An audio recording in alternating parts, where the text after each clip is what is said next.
Welcome, welcome, welcome. Good morning, good afternoon, good evening, good everything. Welcome to today's inspiration. Today's inspiration is going to be a really interesting, insightful one. Really interesting, insightful one. And I'm very excited to talk about this inspiration, which was called removing the fortress around your heart. Removing the fortress around your heart. And I realize now that this might be very general for what everybody actually is doing. Michelle, welcome from Waco, Texas. Welcome to you. And I see the hearts coming and I'm excited to see the room filling up. So excited. Removing the fortress around your heart. And what I realized is the way I called this inspiration, and it actually was inspired from a few inspirations before when we were talking about death, and somebody talked about putting a fortress around their heart, and that's why we got this topic. But I started to figure out and think about the preamble and how are we going to talk about this and sort of stage it so we can start to all think about it. I realized the fortress around your heart is a coping mechanism. And I see Barbara's entering the room. Good morning from Northern California. Good morning from Barbara. We're starting to have the East Coast and maybe the Central Coast and the West Coast represented. I hope we get the whole world represented.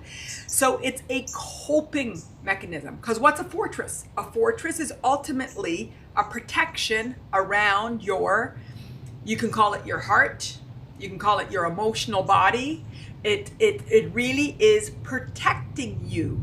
And what I realized is when you put a fortress or using it as a coping mechanism, ultimately your heart is being protected from letting love in and letting love out. Letting love in and out. I think I pointed my fingers the wrong way. Kathy, good morning from Alaska. Good morning, good morning, good morning. I'm so excited to be, I don't have it planned, but be on my Alaskan cruise soon in the near future. Not planned, but coming soon. So today we're going to be talking about a couple of things. I see the hearts going, but it's about coping mechanisms. How do we cope? It's about our emotional body and turning it off. And ultimately, why are we putting the fortress? Why are we protecting our heart? Why? Because we're protecting ourselves from pain. And something in this is actually already resonating because I'm starting to feel the electricity in the room of starting to feel that resistance, and I welcome you all to feel. It's so incredible when we enter the room and then we do our preamble and then prior to meditation and then after meditation, how the energy and the electricity in this room changes. And I can already see with my words how I'm stirring things up, and that's what the intention is. My intention is to stir it up, and the reason we stir it up is step one is awareness. Step one is awareness. So everything that I do in my preamble is designed to stir up your minds, your thoughts, your body, your physicality, your emotion.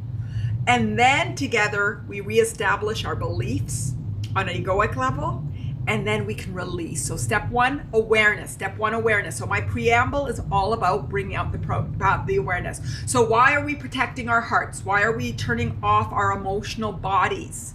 Why are we not letting love out or love in as a coping mechanism? Kim, good morning to you. Good morning. Haven't seen you in a while. It's so nice to see you.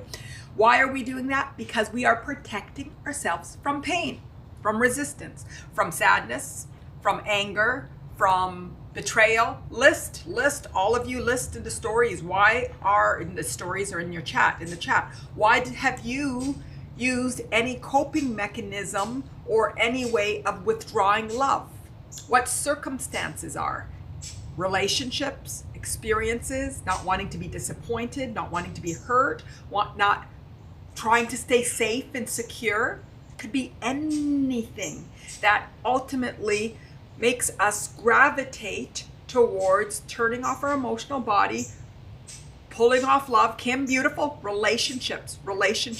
It could start at the beginning as a child where you were not safe and secure and you realized that you had to be quiet And that maybe is turning off your throat chakra. And a lot of us, when we do our work, we talk about how there's a lot of energy built up in here. That's when we're not speaking our truth, and in our heart, in our chests, when we don't feel safe. So we don't want to express how we feel. We don't want to express our sadness and our anger, because if we do, we're fearful of consequences. And so what do? We turn off our body, turn off our body, turn off our body. Kim, beautiful, beautiful, beautiful. And the more we turn off our body, what do? Protecting myself from toxic men. Erica, beautiful, toxic men. Protecting myself from toxicity, beautiful. Protecting myself from toxic women, toxic children.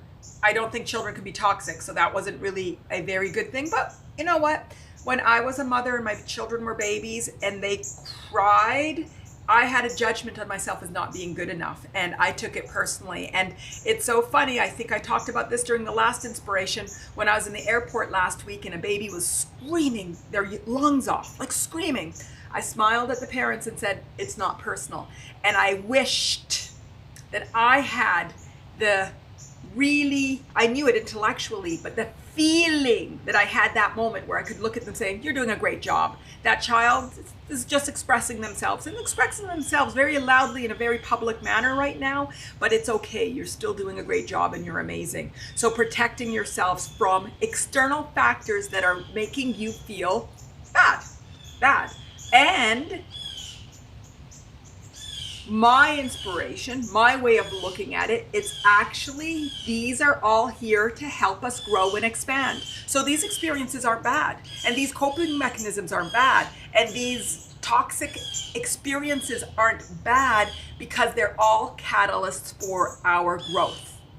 Everything that happens in this life is here to teach us how to expand beyond where we are, and resistance is our greatest teacher. Beautiful, Stephanie. I went all in on someone and I hardened up after that. Perfect. Overexpression. And then like, ooh, that didn't feel good. That did not feel good. I overexpressed because I was not in calibration. I was not calibrated. I was not aligned with my emotional and my ability to speak my truth. And I wasn't in alignment. And so I don't feel safe with myself. So safety could be from other people, could be with ourselves, that we no longer feel safe with ourselves. I've done the same thing. I've had experiences where I've overly displayed and felt emotion that for a while I had to really temper myself. And maybe that expression was true and required and needed. And so that judgment that we hold on ourselves keeps us from fully expressing ourselves. So let's talking about the fortress around our heart as a coping mechanism. And let's say that the way it's coping, it's keeping us from naturally flowing. And ultimately, whether we're over exuding, like Stephanie spoke, or under by putting that fortress, which hardens us. Actually, Stephanie says she did both. I went all in on someone, and then I hardened up. Overexpression, then underexpression. It's ultimately not being in alignment. But if instead of us looking at these situations as bad, as not wanted, but we recognize that life is like a pendulum, and what we're doing is trying to learn how to calibrate, and sometimes we go to the right and sometimes we go to the left, and ultimately we're learning how to amplify and get to where we need to be. So what I'm going to invite is today as we approach all of these situations that made us need to cope, to hold back on our emotional or mental. So we talked about fortress around your heart, could be around your mind. It could be around your body. It could be, you've hurt your shoulder, or you hurt some body part, and then you under move it because you're fearful of hurting it. And in there you lose mobility. So I haven't come back to the circle that I realized that I had when I looking at the preamble. I'm like, okay, so you got hurt, you cope. The coping is by withdrawing love or withdrawing from any of your emotional bodies. And then what does that result in? Just like I said with that mobility example, it results in more pain. It's more pain. because I can't fully express myself. I'm not being true to myself. I'm not being true to my world. I can't communicate with, whether it's those men or these women or the world around me. I was thinking about it, that even if I'm excited about something and I'm trying to withhold my excitement because I don't want to be disappointed, that's a fortress around your heart. You might validate it by saying, I don't want to get disappointed. I don't want to, so I'm going to underrepresent the emotion and excitement that I have towards something. That's repressing if it's a natural excitement for whatever you're feeling. So it's a cycle. Pain, hold back, more pain.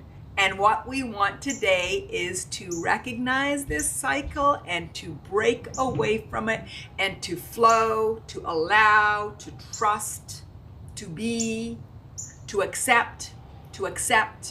And so that's what we're going to journey through today. So how is everybody feeling? Are you now more aware of different ways that you may be coping and withdrawing your truth, the expression of who you are, your authenticity, through any type of coping mechanism, any type of protection, any type of physical, mental, emotional?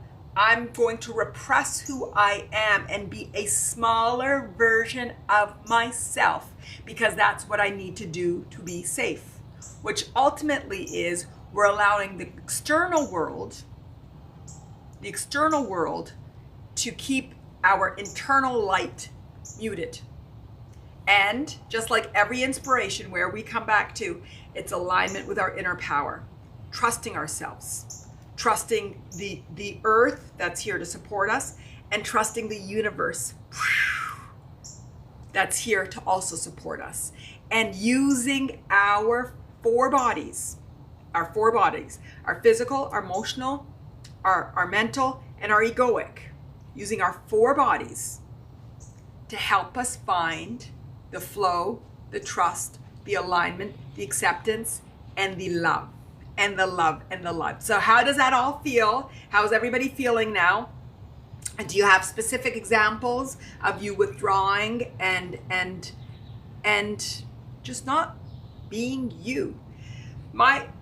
Manal by Mattain, you can see at the top is Mattain, and Attain, and Manal, the meaning of Manal in Arabic is attainment. So when you attain something that you desire, and so I called Mattain attaining. The definition of Mattain, because I stuck a M for Manal in front of Attain, is expressing yourself authentically. So the whole point of Mattain is about authentic self-expression, living your authentic life. And today, putting a fortress around anything keeps you from your unique expression of yourself. And like we discuss every single time,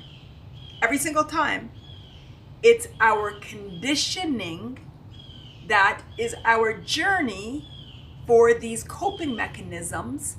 And now we want to stop seeing the journey as negative and see that the journey is just part of the human journey architecture. It's the design of life. This is what happens so we can ultimately grow and expand. This is what life is. So let's detangle together some of the things that we have patterned into, to start to understand it intellectually. Step one, awareness, the intellectual understanding of, oh, this is why I've done this. Oh, this is what it does. Oh, this is how I feel, think, emit, believe about it. Oh, I choose to recalibrate. And instead of putting judgment, whether that's self-judgment, whether that's anger, whether that's sadness, whether that's resentment, whether that's frustration, instead of holding on to any of those resistance feelings, I'm going to shift to an awareness that the human journey is here to help me grow and expand. And everything that happens to me is a reflection of the vibrational composition that is within my body because of my conditioning. And for the most part, most of the conditioning came when I was fully dependent on the outside world. So everything that's happening to me is not bad. Everything is happening to me is by design. And if I'm adequately, which is not a good word, but if I am living the human design, what I take from these experiences aren't shame, are not resentment, it's not anger, it's not sadness, it's not self-judgment. It's all about a reflection on the patterns to help me ultimately grow and expand and calibrate to the truth of my worthiness, my freedom, and my happiness. And that's it. Simple. Very, very, very simple. So, as someone said last week when we said, okay, the core is about getting the truth, the truth, we got to the core. What did we say? We said we got to the core of the truth was about alignment with your inner power, speaking your truth, or desires, the desire for happiness. And we said, okay, that's half the struggle, but maybe it's all the struggle, maybe it's none of the struggle, maybe it's all the journey, the fun, the play for us to ultimately detangle together. So talk to me, guys. How are you feeling? Is this resonating with you? Are you feeling, and what type of examples do you have of withdrawing, and how do you want to feel? So do you want to look in the past and say, yes, I recognize this story and this story and this story and this story ultimately led me to doing X, Y, and Z, but now I want to feel A, B, C. So how are you feeling, and how is this making you feeling, and where do you want to go? And where do you want to go? I know ultimately that we all want to go to, I said, happiness. We all want to go to worthiness. We all want to go to freedom. And the fortress around your heart could have been created because of a judgment on the external world, the externality of what we're living. For any of those, for you feeling you aren't loved, that you are not safe, that you are not worthy, that you do not have free will, that you are under control. So it could have been any of those that starts to make you have to protect the way that you feel because it didn't feel good feeling bad. So it's better not feeling. So it didn't feel good feeling bad, so we preferred not to feel. And then that just hardens and hardens and hardens and hardens until that not feeling hurts us physically, in joint pain, in back pain, it could be any types of autoimmune, mental pain, headaches, depression, whatever it might be. So the withdrawing of our self, the truth of our expression, ultimately results in physical pain. So how's everybody feeling? Is this resonating? Would you like to go into a meditation and look for and enter into places where you may have coped this way? Talk to me, guys. I need to know if I'm connecting, if you like it, and direct me in the way that you want me to go. And I'm happy for us to go into a meditation if you are all just have a desire for going within and finding and calibrating internally with how you're feeling. So give me some hearts if you want some meditation. Give me some words if there's something that you'd like to know. Stephanie says, I am loving this. Fantastic. Meditation, fantastic. I'm feeling like today's a meditation day too, because when we started, I felt a lot of energy, and I feel like everybody is going in. So are there any questions before we go into a meditation?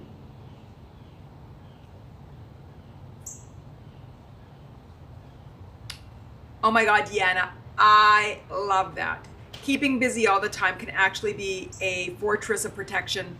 Clutter is another type of fortress. Absolutely beautiful.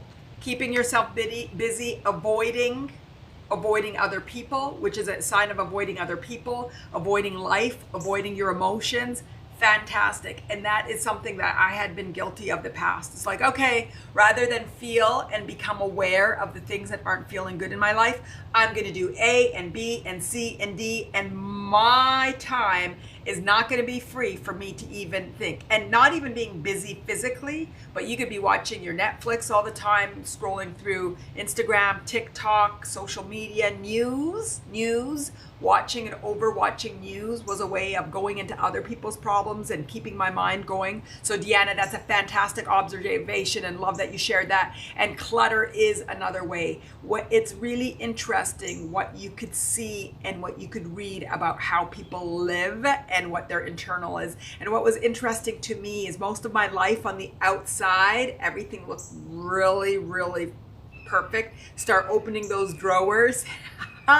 The truth started to shine. And I know one time my brother said, Manal, your house is great, but you go into your car and it was a mess. And it was from then, I always cleaned my car, but it was such an interesting, he helped me become aware. Is like, oh, how come my car at that moment, which was my transport between A and B, was where I felt safe to show where I was feeling not aligned, feeling that there was I wasn't feeling at peace. So that was, Deanna, a fantastic reflection.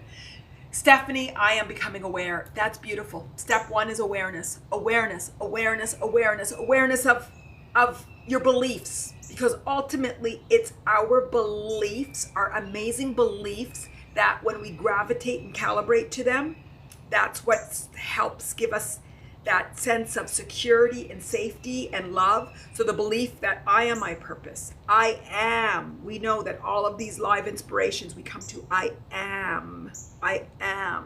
And the unconditional worthiness, freedom, and happiness. And every time we'll say it, and we calibrate to that. But no matter if I say it on an egoic level, we might not believe it mentally.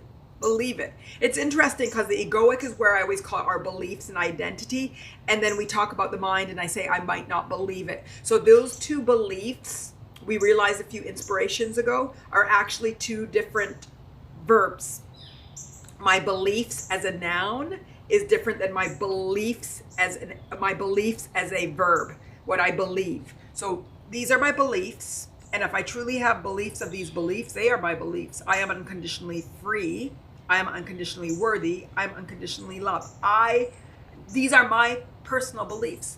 But sometimes I know that I do not believe it. So now I'm going to make sure that I always make a distinction between the belief as a noun and the belief as a verb. The belief as a verb. So I'm going to reaffirm my noun beliefs and then do inventory of when my mind actually believes it. When is my mind believing it? And then how do I feel? Inventory of my emotions, that I feel so happy when I go into meditation and feel it. And then somebody disrespects me or cuts me off in a car, and then I feel really angry and I'm like, don't feel worthy, or I feel I'm not respected. I'm like, oh, interesting. Here's an experience that brought up past conditioning, and here's a story that I need to become aware of so I can start to nip this story, this vibrational story, this conditional story in the butt. Nip it in the butt. So Stephanie, wonderful. And our journey is all about becoming aware. And then once we become aware, we acknowledge our deeper meaning. Oh, that made me sad. I want to be happy. Oh, that made me feel unworthy. I want unconditional worthiness. Oh, that made me feel controlled. I'm free. I am free. I am free. Acknowledge it, appreciate. Our human journey is amazing. Our human journey is beautiful. Our human journey has a meaning. I might not always remember this meaning, but there's a meaning. This conditioning is not bad. It is not struggle. It is not suffering. It is not us here to hurt. It's here for us to attune, to tune, to calibrate, to learn, to grow, to expand. And once we shift it into that, they call it now growth mindset. One of my teacher friends said to me, I am so sick and tired of that growth mindset as a adjective / noun or whatever it might be, because they're probably losing in the school system the meaning of it, and just saying growth mindset as as the word of the week or of the year or whatever it might be, and losing the essence of what it really means to be growth minded, what it really means. So you appreciate and we recognize this is all it's about, and then you can let it go, because when you've shifted from becoming aware of the resistance, acknowledging the side, I was angry, I realized I want happiness, I felt control, I realized I want freedom. So step 1 is looking at the resistance, step 2 is looking at the desire, and then you appreciate it to realize it's here, part of the normal journey. This is not me being bad, this is life being life. And then you can let go of it, because that energy is no longer resistance, it's now free flowing. And it might take time. You all know that I have that relationship with time, which I do not want us to limit it. Might take the time that is best for your highest good, and will honor whatever time it takes for you to be able to fully let go of that conditioning. And if that conditioning started off from your wee early years, from the womb, from your parents, from your ancestors, from before, it's going to be a journey. And it's okay. And then when we go through step 1, step 2, step 1 awareness, step 2 acknowledgement, step 3 appreciation, step 4 letting go, we can all get to step 5, which in my early days I missed. I blended it with step 4, but no, step 5, which is surrender. Acceptance of life as it is. Beautiful, beautiful, beautiful.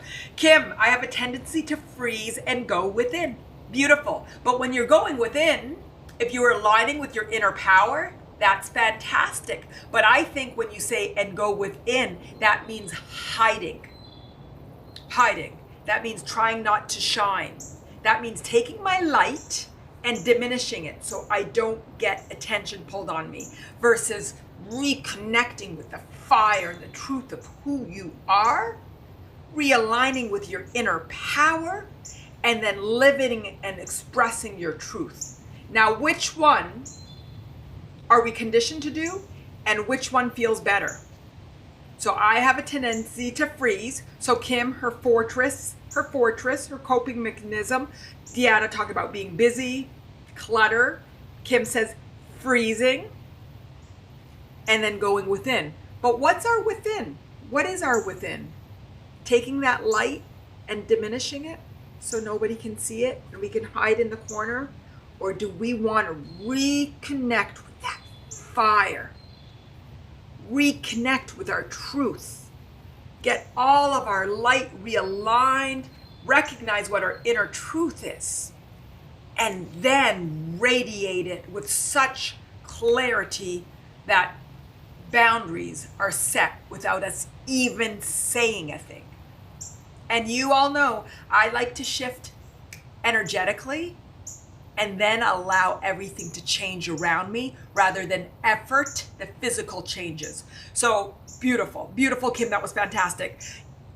Irie, I think it's Irie, your insights are really helping me identify my motives and beliefs. Fantastic. And that's what my approach is as a teacher, coach, whatever we want to call me. It really is us all getting to the fundamentals of what it is that's motivating us, the fundamentals of us as a human, the fundamentals of how we are working, the fundamentals of our bodies, and whether or not we really have 4 bodies, or we have 8 bodies, or we have 10 bodies. The way that it's broken down for me allows me to understand my physical body and who I am and how I show up, and allows me to understand my emotional body and understand my mental body and understand that spiritual connection, which is just so beautiful, beautiful. So, and I hear different teachers, and I can hear similarities in the teachings, in the essence of it, but I just break it down into these 4 bodies so we can truly, again, you guys know, I call it the deconstructed key lime pie. Deconstructed key lime pie. And what's so amazing is that I was in the grocery store the other day and I was looking for quiche. I was looking for quiches, but then I got to the frozen section and I saw key lime pies like shining out at me, and I was laughing about it. I was like, wasn't I just talking about you, key lime pie? But the deconstructed key lime pie. So we start to identify oh, that's my emotion. My emotion just triggered my thoughts rather than my thoughts triggered my emotions. And knowing what came first is integral to your awareness. Oh, I walked into a room and something felt off. And then my mind went crazy. But if you recognize it was the energy that you felt rather than your mind going crazy, your ability to understand what's going on and also not judge yourself as bad really becomes powerful. So a lot of times when I'm in a setting and I start to feel, or my thoughts is, I step back and I ask myself, is this my energy? Or am I feeling the energy of somebody else? Is this my energy or is this their energy? And whether if it's their energy or my energy, it's not an excuse to say they have bad energy, they're making me feel bad. Because if I can pick up on that vibration, it indicates a discomfort in me and some vibration that I have the opportunity to elevate within me. So they're not bad for feeling that way, the room feeling that way, and I'm not bad for picking it on up. But everybody that can connect with that energy has the opportunity for growth and expansion, and it starts with that awareness. So sometimes I'm like, that is my energy. And I do whatever I need to do to clean it up. Or sometimes like, oh, that is their energy. And then I do whatever I need to do to protect myself. And what I do to clean it up is imagine light. And what I do to protect myself is imagine myself in a bubble of light, and only positive energy can come in, and positive and anything negative neutralizes. And we can talk about in the meditation different tools that we imagine light to help us with our energy and to really start to become aware, to protect, to become stronger, to allow our light to shine and to glow and to radiate in the most free manner. And you guys know, those people that you go out into the world and you just see them radiating, and you see that somebody might have done something or something's going on and they're just really just unaware of it and just living their world and just radiating joy. We know those people, and we all have those moments. We all have those moments. So really it is all about us radiating our truth, our light, our expression of who we are. And anything that keeps us from it is the journey of growth and expansion. It's life. It is life. Steve, my inner truth is broken. That's all I'm going to say right now. Okay, that's beautiful. Steve, you don't need to say more because you said a lot. I guess I want to invite you, because you said that's what you're going to say, but I'm allowed to say something. I'm going to invite you and all of us that feel and have felt broken, if there's another, is it a verb? I think it's a verb there. But anyway, another word that we can say other than my inner truth is broken. Because I ultimately don't think our inner can be broken. I would suggest what's coming to me, and I welcome all of you, particularly if you resonate with something like that and feeling broken and feeling disconnected, is not feeling aligned, Steve, not feeling connected, not feeling and resonating your truth. Because I firmly believe that none of us are broken. And maybe in one of the bodies, so maybe in the physical body, body one, we feel broken. Maybe in our emotional, we feel, notice how I'm saying we feel broken. We feel it. And I will validate till the cows come home, but I don't know if it's the cows come home, but I will validate till tomorrow, till whatever, forever, that feeling exists. And that belief on the mental level, the believing, the verb of it. But I would like to invite on the egoic level, none of us can be broken. None of us can be broken. And so, Steve, I would invite you to explore whether or not we can recognize that it's a feeling on your physical level, on your emotional level, and perhaps your mental level, or even ask you, what levels do you feel broken? I invite all of you. What levels do you feel if you feel broken? Broken is a big word. We might want to say disconnected. We might want to say not connected, not aligned. We can use any of those verbs, So what bodies? But I want to invite that we all calibrate to, but we know that we are whole. We are whole. So I really want everybody to either engage on this question, on this reflection with hearts or words. Have you felt, or do you feel broken or disconnected or unaligned with any of your bodies? And are we willing to calibrate? I won't go to that question because the hearts, I don't want the hearts for that one. How many people relate to that in a way? And where do we relate? Steve, it's sort of complicated. Truth has to do with being gaslighted. Beautiful. Not speaking your truth, and your truth has been affirmed by somebody else's truth to make you look like a liar. That's what gaslighting is. Gaslighting is somebody asserting their truth in such a way that they absolutely invalidate you. Absolutely invalidate you and take away your personal power. And I know that happened in your early conditioning days. Hello to you, Carolina. And Carolina saying correct about this. I think about gaslighting. Good morning. It's nice to see you. I think it's still morning for me, at least, which I didn't know what that was and what it has done to my truth, real truth. I feel not access to it. Steve, fantastic. So I invite you and I invite everybody. Gary already say it's emotional. And Gary, I'd agree with you with the things that you've shared. It's largely emotional. You're physical. You say, okay, I work out and I run and I take care of myself physically. Mentally, you're strong and sharp and egoically. We're going to get to the egoically. Let's stay with the 3 levels right now. So beautiful. So Steve,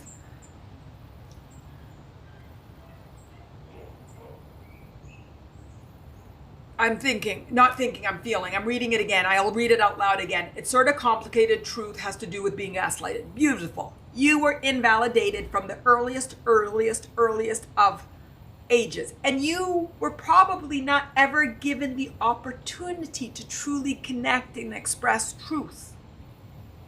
So beautiful. Fact 1, Steve, your conditioning kept you from expressing your truth, connecting with your truth, and perhaps even knowing your truth. Let me know if that resonates with you and with everybody. Let me know if that resonates.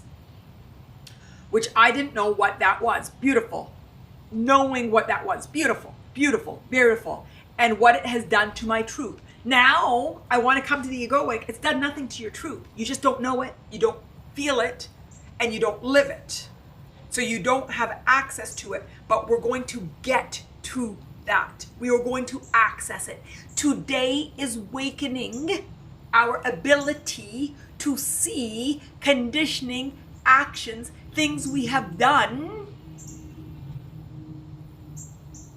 that brought us to this point, and make the choice to break away from it.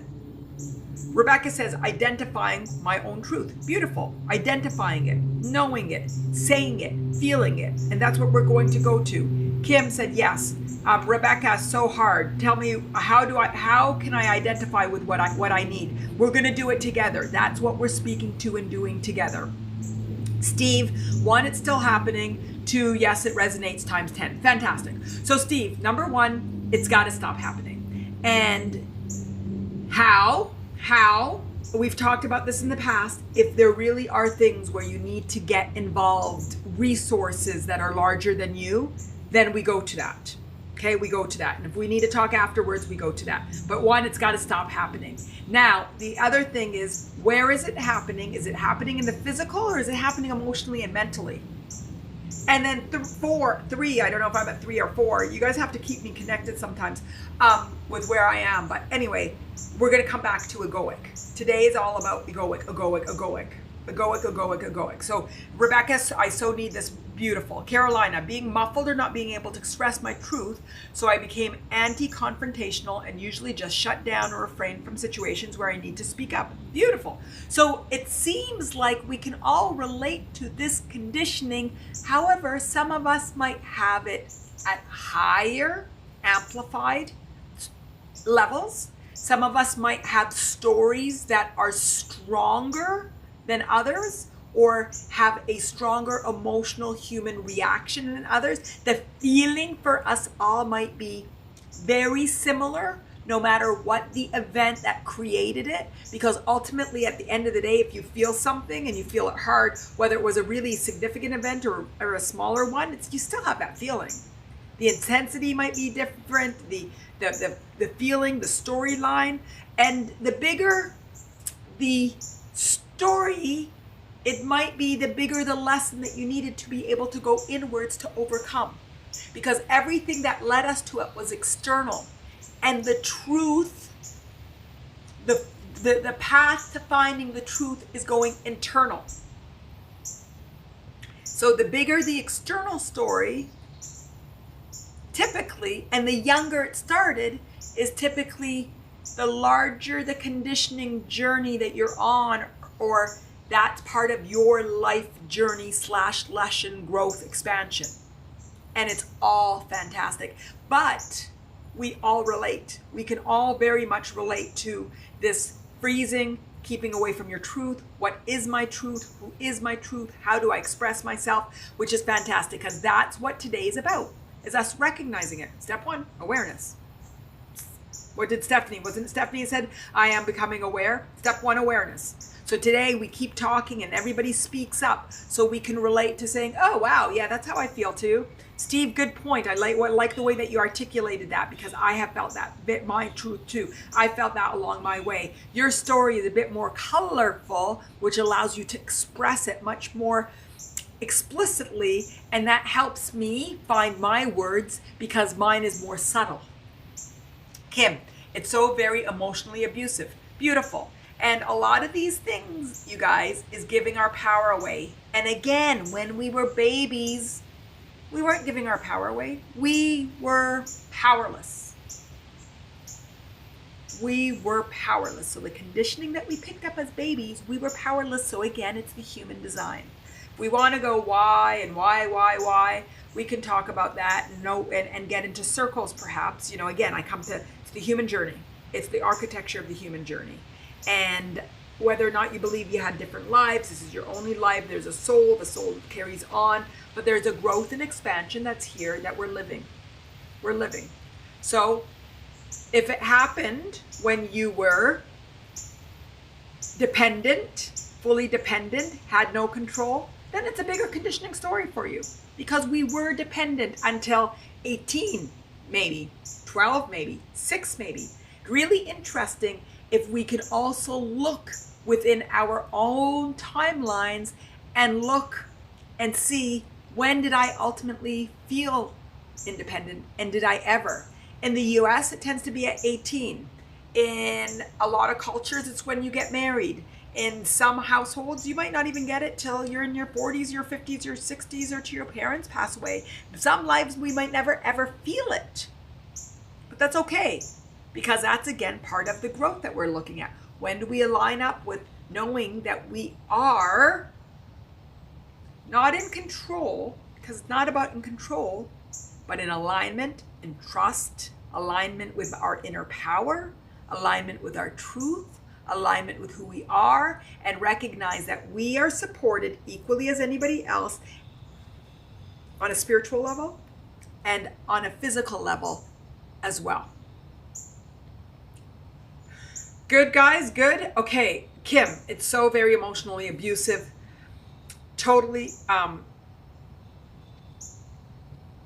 yes, it is. That's where I just talked about not being aligned with our inner power. And so, Kim, let me ask you, and everybody ask yourselves, and everybody say it, when did your conditioning start? How young was that that emotional abuse. Kim, what I invite you, and I invite everybody, and Steve, I invite you, all of you, and during our meditation that we were going to go to, that we are going to go into, we're going to go through our timeline and see when it started. How young did that start? Rebecca, totally gaslit by her mother. Beautiful. How young did that start? Mentally exhausting. Beautiful, beautiful. And Deanna's loving the birds in the background. There are calibration to remember and come back to our egoic level, our spiritual level. Carolina, childhood, my mother did it. Beautiful. Beautiful. So the younger, toddler age, beautiful. Mare, toddler age. Rebecca, 2, I think. Kim, as an adult in my marriage. Kim, I invite you to go deeper and see if you did not feel in control. Might not have been abuse. It may have been projected in a different way, but where you didn't feel agency in your life. So control is a word that we use. Agency. That you truly were worthy of being, and that somebody could, dominate's not the right word, but could take away your agency. See if you can find it at a younger age. I tend to find that things start in our early conditioning days and evolve over time. And the story keeps getting bigger and bigger and bigger and bigger until we get the awareness. Deanna, gaslighting, I believe, is a term that is used for somebody that asserts their truth over your truth, and that makes you doubt whether or not what you're saying is true or wrong. So they're basically making you a liar, or making you feel like you're a liar. Oh, that didn't happen. And you're like, oh, did that or did that not happen? And so it really is somebody over expressing themselves over you, which makes you wobble from your truth. Wobble from your truth. I no longer know what truth is. I no longer know right from wrong. I no longer know black from white. I can no longer see or say or know, because your aggression has made me feel disconnected from truth, from my expression, from who I am. Carolina, more or control issues. She was always right. No point with arguing or showing my point. Yeah, that's another one, is like, I give up. I'm not going to talk anymore. But the whole point is, if we are aligned with our truth, if we're aligned with our inner power, if we know who we are, nobody can make our light go down. Nobody can make us self-doubt. Rebecca, any disagreement, she would stop speaking to me. Beautiful, beautiful, Rebecca. I'm so glad that you brought that up. We may also have been conditioned that others would withdraw their love from us unless we did what they wanted them to do, which kept us from expressing ourselves and building a fortress around ourselves in terms of expressing ourselves physically and being who we are. Rebecca, I felt invisible. Beautiful. The silent treatment, exactly, Christine. The silent treatment, being angry, visibly not seeing you, not allowing you to express, not allowing to do. Beautiful. So others may have modeled that for us, which then makes us go back into that turtle, into that shell, into that freezing. And I think that was Kim that talked about freezing and not being able to express herself. Makes us go back into it. So what is the treatment? The diagnosis is not being aligned with our inner power. What's the treatment? Find our truth. Align with our light. Recognize on the egoic level that I'm worthy, that I'm free, that I'm beautiful, that life is what it is. This is all meant for me to grow, that I am happy, I am love, and then recognize everything that makes me feel detached from that is my opportunity for growth. It's life teaching me how to calibrate internally. Irie, how do we remain open when a person gaslights a situation that makes a loved one close to us out of their life? Okay, I always answer any question on the spiritual level. And I believe when you calibrate vibrationally, then everything changes on the physical. Everything changes on the physical. And whether you end up knowing what to do because you've calibrated, or that the situation changes because you're asserting yourself with such confidence and knowing that they can't do what they used to do. And you're like, oh, that used to make me scared, or that used to make me hide, or that made me used to feel bad, or that made me used to, and now it doesn't. And now it doesn't. So what we do to remain open is, maybe that person isn't going to be part of your life, but we do it by recognizing and aligning with our inner power, and recognizing how that situation makes us feel, and recognizing what all the conditioning patterns were in there, and recognizing the thoughts, the emotions, and the physical situation, and that's when we go into our meditation, Irie, all of this will come true. You'll become clear. You just recognize it. You feel into it. You align with it. And then you shift your feeling towards that situation. You shift it to acceptance. You shift it to alignment with your empower. You shift it to surrender. And when you shift, circumstances change. Circumstances change. Rebecca, I feel like I've dissociated with my light. I stopped relationship with my mother for 10 years to recover myself. That's beautiful, and I know that's a stopgap, but I believe ultimately if you need to disconnect from somebody, you are still disconnected from your light. And when we see others as human and growing and on their journey, and you're able to have compassion for the past, the present, and the future, is when you know that the shift within you that was required for your life journey, for the human journey, for the meaning of life is happening. So what you have chosen is not negative, it's positive. That at that point in your life, 10 years ago, this is what you needed to do to be happy, to be safe, to be where you needed to be, to find yourself, whatever it might be. But ultimately, where we want to get to, and maybe, I don't know your mother, maybe that's the healthiest for you, but the fact that you're bringing it up indicates to me that there is a resistant story in there, that there is a loss there, that there's a missing there, there's a judgment there, that something isn't right. Because if you were satisfied that she wasn't part of your life, it wouldn't have been brought up now. So maybe I can ask you, Rebecca, why do you mention that? Beautiful. We are back together now and we have more love than ever. That makes me feel so good, because it's not that some people shouldn't be part of your life, but when you disconnected, I needed that time. We are back together now and we have more love than ever. Love that. I love that. I love that. I love that. Beautiful. Beautiful. So having to pull away to allow yourself to orient your truth is fantastic.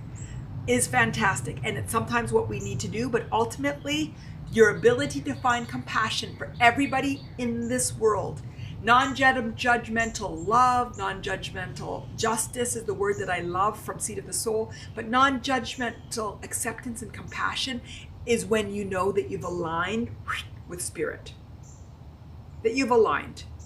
Beautiful, beautiful, beautiful. Okay, I see that I've missed, and Angela and Rebecca are giving each other love, which I love. Let me scroll.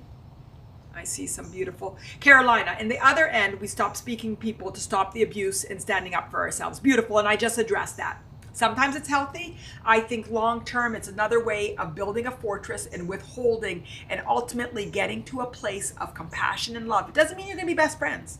It doesn't mean that you guys radiate together. It doesn't mean that you guys like to cook together, go for walks together, go for bikes together. It doesn't mean any of this. But it means that you have found a place to put your past in a light of compassion, of growth, of expansion, of peace, of acceptance and surrender. And so you're able to have a relationship with your most intimate.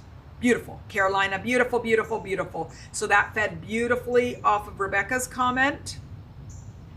Kim, you're right. At age 10, I had to live with my aunt who was mean. Beautiful. Kim, beautiful. When we find the earliest conditioning, what happens during our developmental ages when we're still dependent and conditioned and we have to listen to others, that's where the growth and awareness can come. So now that you recognized now that you've recognized, oh, actually, this wasn't this relationship, this adult relationship. It started when I was a child.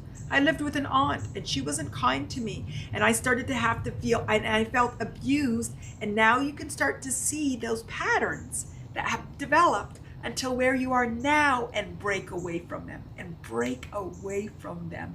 Amazing, Kim. Amazing, amazing, amazing. Steve, we have free will? Okay, sure, or will. Steve, you crack me up because I had this exact conversation with somebody this weekend about free will. And although I don't like to disclose my sources of conversation, his name was Steve as well. We were talking about free will, and we were talking at a very spiritual level. And on the highest level, on a spiritual level, we might not have free will. We have all this conditioning, all this vibration within us. And if you believe in the law of attraction, and you believe that things that we are living or we are feeling reflect back on us, we might not always have free will of what's unfolding on the physical plane.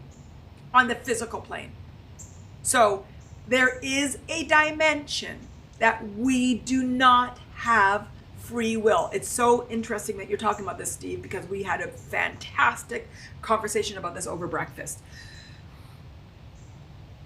But on our emotional plane, our mental, and our egoic, which I believe they all have 4 different timelines. The physical timeline we know as the time that we always put together. I believe there's no timeline on the emotional, the mental, and the physical. And you guys, or the egoic, you guys tell me if I'm just going too high, but I really get fascinated by this. And Steve did bring it up.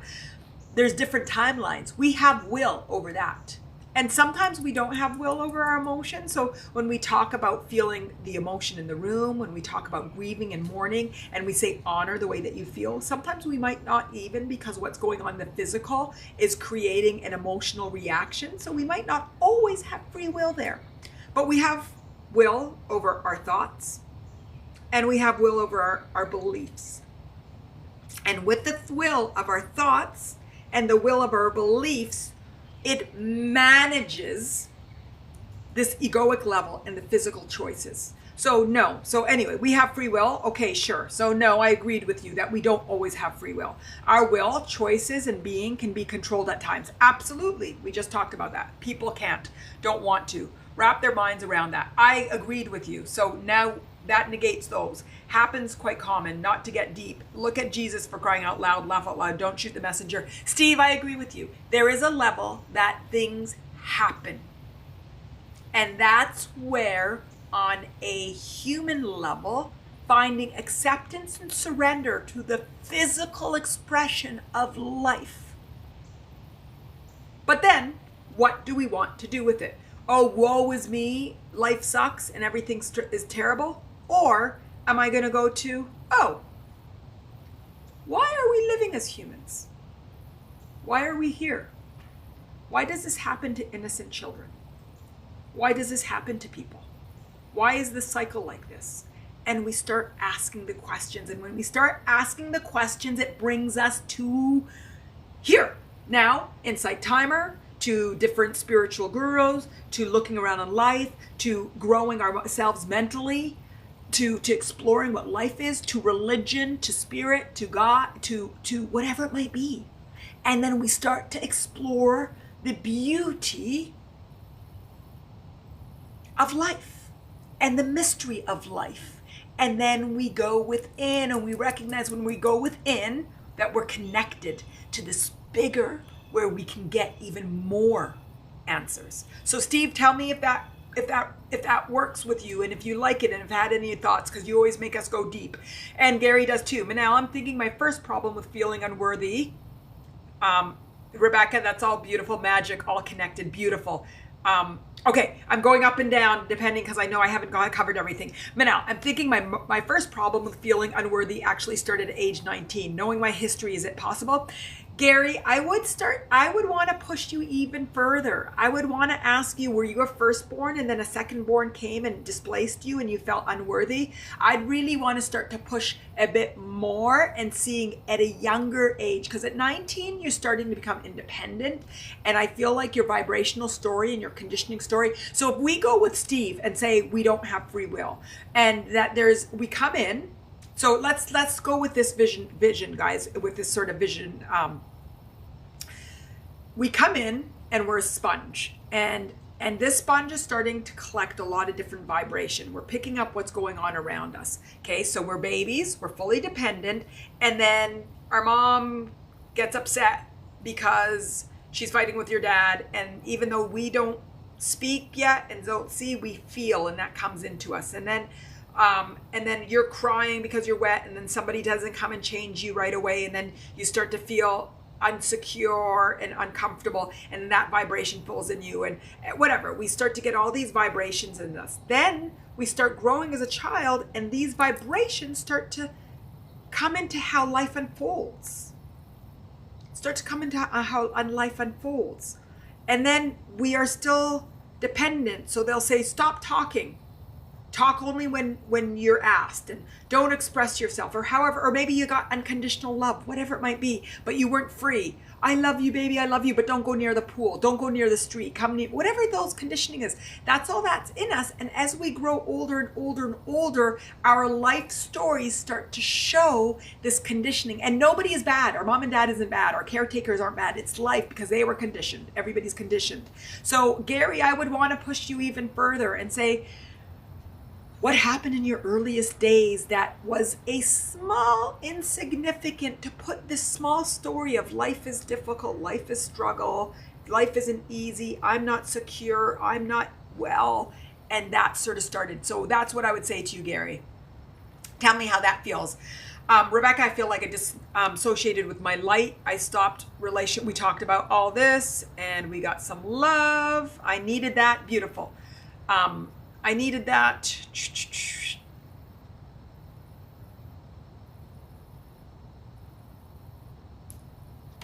We're back together and we have more love than ever. And then Angela and Rebecca giving us each other love. And Pam coming in. I just joined and love what you're saying. Yay, Rebecca, and thank you for sharing that. I too closed my mom off and for years to get boundaries, and now we have a loving, respectful relationship. Beautiful, beautiful. And you both have to do your work. She has to realize, oh, I've got to honor this person for who she is and see her for her light, and not have to think that she's an extension of me. And for the mom to not feel that betrayal and that loss of the daughter, she has to start to go within herself and stop seeing herself as an extension of you. So mothers and fathers will sometimes see their children as extensions of them. And at one point that has to be broken off and recognize, oh, you are you and I am me. You have your vibrational story and journey, and I have my vibrational. You have your identity, I have my identity. Even though we might be all I am and we are all part of a bigger connected universe, it doesn't matter. They're still a being, and their expression of who they are is their expression of who they are. So a mom, so you withdraw, and that mom has to sort of cut that and sort of accept you for who you are. And when you come in, it's with full loving acceptance. So it's a healthy way. I don't know, and it is part of. And it might not happen with, oh, we don't talk for years. It can also be anger. It can present itself in many different ways. But it seems I'm starting to become aware that it's a natural evolution of us finding our independence and beauty and who we are independently of those that brought us in. Beautiful, beautiful, beautiful. Rebecca and Pam giving each other love. Magic, we're all connected. And I read that. Gary, I was born 2 years after my older brother died of crib death. Now, Gary, I have chills all over my body. I have chills. I also kidded my mom that he lived, I would have never been born. I have chills. Now you see that your conditioning for your story was before you were born. You might not be physically in this world when your conditioning vibrational story begins. It can have happened. It can be happening generations before you, slavery, have brought in conditioning that continues to persist in a way that it needs to end. And we all need to recognize our freedom. So Gary, this is the story. This is the story and the vibration, the fear of your mother, the fear of you not being well, the fear of you not surviving, the fear of every time she put you down in that bed, and you picked up on that fear, and she loved you unconditionally and she cared for you. And I know that you were that, but there was that fear that made you have to turn off your emotional body. Gary, fascinating. Do you see the beauty and the strength in that awareness? Because I am totally chilled all over. Totally chilled. And Gary has been coming to many inspirations. So it's been taking a while for Gary. I don't think you've mentioned that and realized it because you started at 19 earlier now. At 19. And now it's before you were even born. Fascinating. Fascinating, fascinating, fascinating. Rebecca, oh, so sad. That must have left so much pain and everywhere. And there's a lot of children that are born after losses, and that conditioning becomes part of their conditioning. And again, none of this is bad. It's the fascination of the human journey. It fascinates me to start to see somebody for how they're living and to go back and to recognize, wow, when I know their stories, here it is. It's correlated. It's linear. Beautiful, Gary. Yes, it does hurt. Beautiful, beautiful. And we'll work that out. We're going to go into our meditation. Oh, goodness. Carolina, sometimes unconsciously we want our children to contour dreams. I'm aware of that. Beautiful. And recognizing that and recognizing you are you and they are they. And they, how they are, is not a judgment on who you are, and just to enjoy and accept and to flow.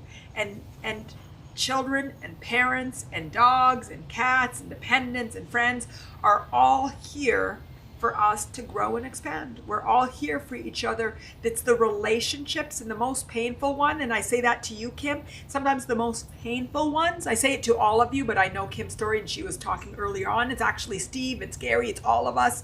Carolina, Pam, everybody, Ashley, Rebecca, everybody that's spoken today, everybody that hasn't spoken. It's all of these most intimate relationships that have the most combustion, that have, I think, again, going spiritual, because today you guys led me to speaking on a really spiritual level, a deeper soul meaning. There's a soul connection.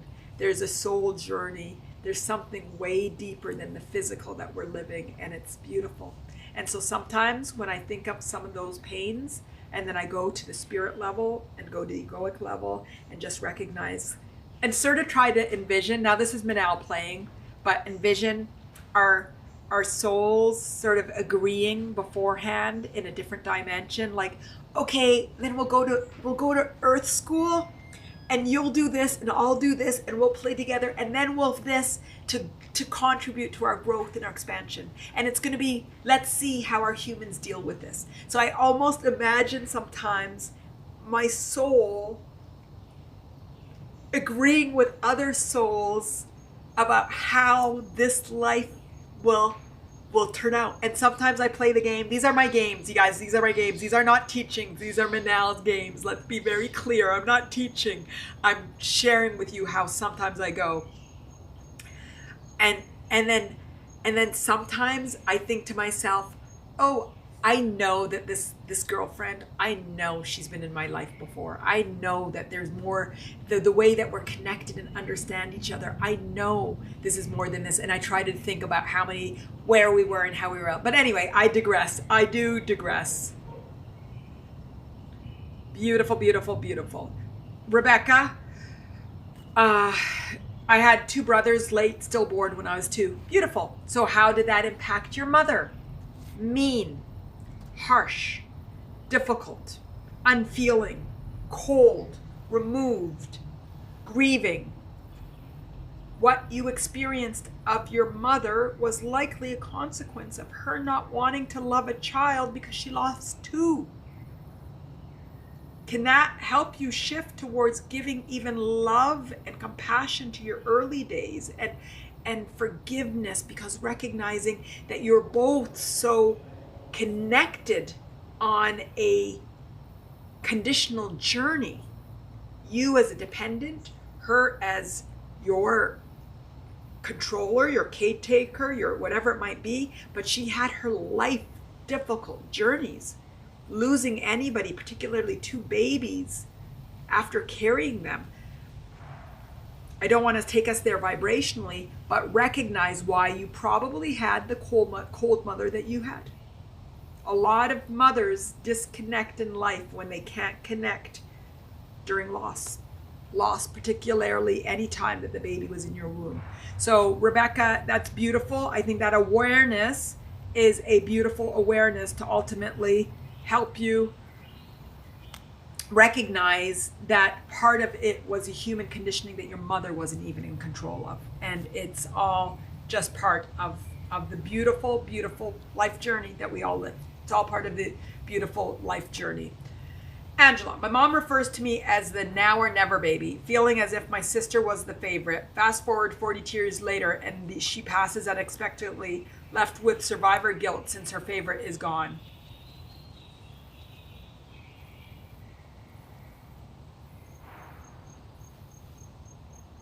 Wow. So she was your sister that passed on, not your mother. Wow, Angela.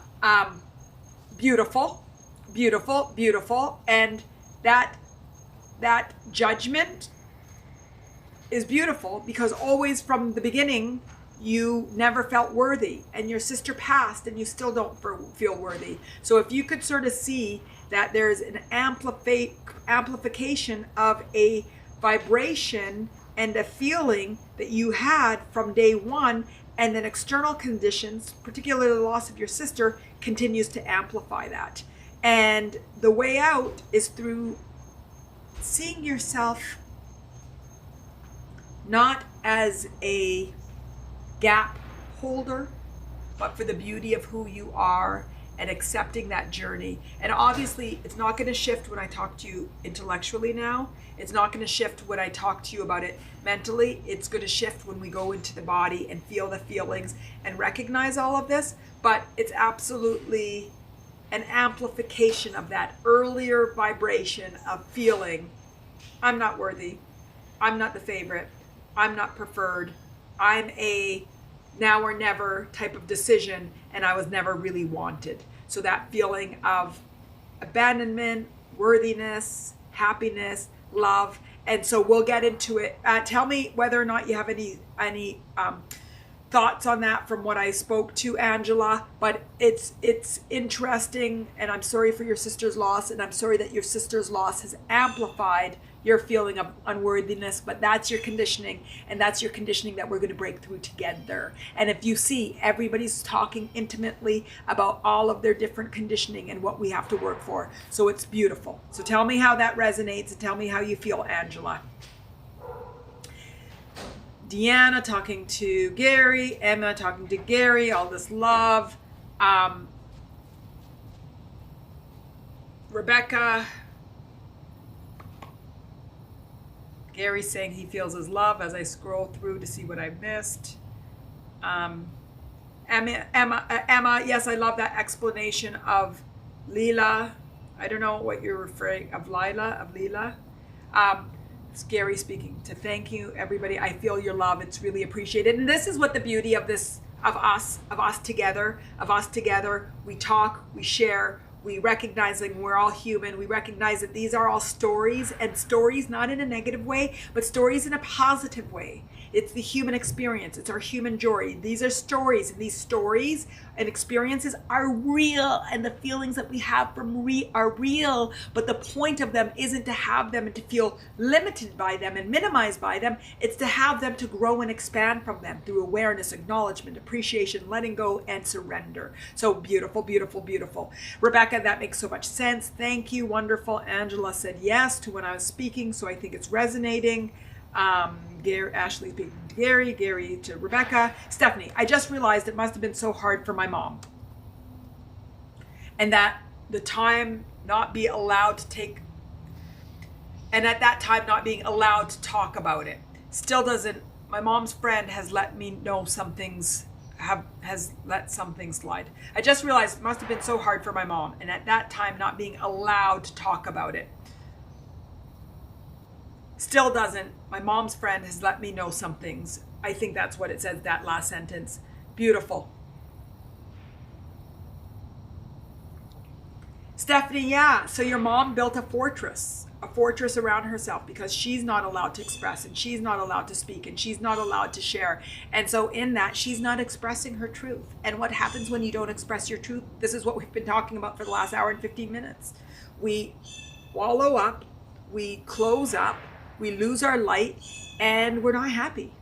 We're not happy. We don't feel worthy. We don't feel free. And so, yes, if we are taking this journey together to find unconditional love and worthiness and freedom, when we find it for ourselves, we can give it to our parents. We can give it to our caretakers. We can give it to others. She was such an angry person, felt loved, and then extremely unloved most time. Beautiful, Stephanie. But now when you really look about why, you can have compassion for it. And then you recognize this is the human journey, and whether or not you signed up for it, that you chose it, like I was sort of saying, oh, we're soulmates and I'm going to choose you to be my mom, and now I want to grow in this way this time as a soul before you're born, or you had no choice, but this is just the human adventure, the human journey, the human unfolding. Doesn't really matter. What matters is that you start to build that compassion, that love, that recognition that none of it was personal. It was just part of the conditioning journey that you're all on. And that's okay. Beautiful. I see the hearts resonating with that. Stephanie, tell me how you feel. Beautiful. Ren, my mom used to call me name of this really horrible character from a movie where the son, when I was a teenager. I know it wasn't the best, and sometimes I was sort of a problem child, but I'm 40 now. My mom passed away 3 years ago, and I'm left with that guilt, being a horrible child that caused her so much pain. I feel awful. Even last year's, we had a very good relationship. Okay, beautiful. Beautiful, Ren, beautiful. There's guilt for the past. There's guilt for the past. And maybe we should do a live stream soon for dealing with the past. But from everything that we talked about, if you can look at the past as the lens for your conditioning journey, and if you look at the past, sort of like Steve said, I don't really have free will, that we don't always have free will, that sometimes life is unfolding and the things that are happening is because of the conditioning that we built up. And we do have the will to grow and expand. We do have the will to change our mindset. We do have the will for us to be here together and try to detangle and find the freedom, the liberation, the happiness, the truth. So we do have free will on one particular dimension. But on one, we don't. And on that one, we have to accept. In the way that life unfolds, we're always doing our best. We're always doing what is doing.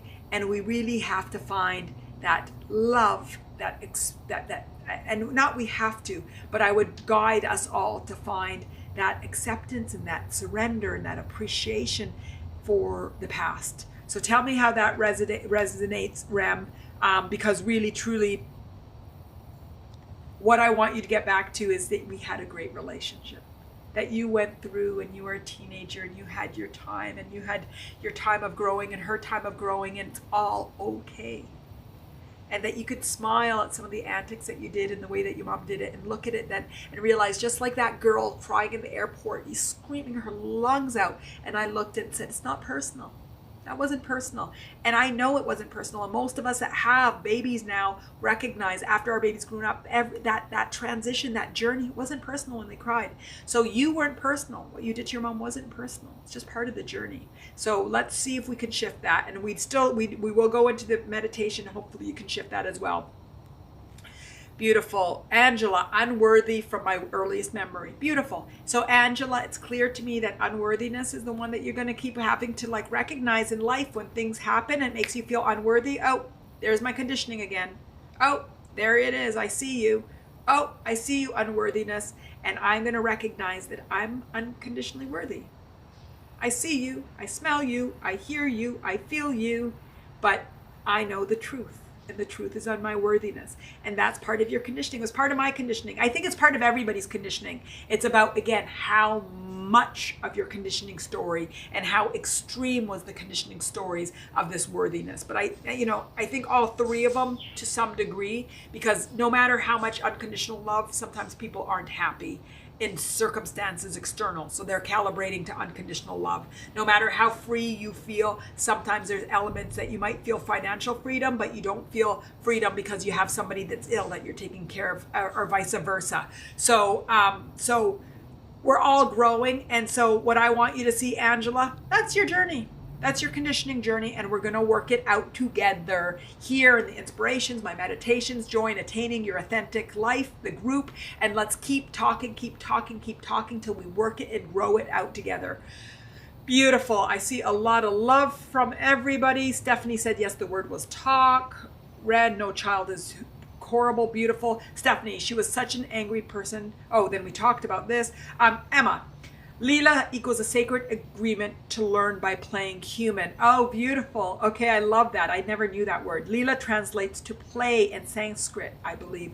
And Stephanie, I can relate. I am so sorry you had to experience that anger. Beautiful. I didn't know that, but I think about that all the time. Like, oh my God, how fun it is that we're sitting out in the clouds. I imagine the clouds, and we're like talking and like, okay, you're going to do this and I'm going to do this. And we know we're going to be mad and we know we're going to take it personally, but we're going to be there for each other, and we'll talk about it later, and we're going to help each other grow and love and learn. And oh my God, it's so fun to play being a human, particularly when they think that they're not free, because they are, and they don't think that they're worthy because they are, and they don't see the unconditional love that they are. Oh my God, it's so fun playing a human. I must feel like it's fun playing a human, because otherwise we all wouldn't be choosing to play human, guys. I really feel that. Why would we all choose to play human if it wasn't fun? Let's remember that. Stephanie, thank you, Manal. That helped. And this live has helped me tremendously. Thank you, community, for sharing. Beautiful, Stephanie, wonderful. I'm glad that helped. Karen, speaking to Ren. Gary, Manal, what can I do with this realization? My dad, who was a great man, has passed away, told me my mom was extremely depressed after my brother's death. Gary, just sit with it. Just enjoy. And I use that word. It's funny because last time we were talking about a mother who had to give up her daughter for adoption, and I started off by saying, you guys know how I read these comments and I go like, fantastic, and it was a really heavy one, and I got the feedback from one of my friends, Manal, you always say fantastic, and I said, yeah, I know, I have to wait until I read the whole thing because it was really intense. But the fantastic isn't about what happened. The fantastic is about the realization, the willingness to express it, the ability to express it, the willingness to say it and to see it.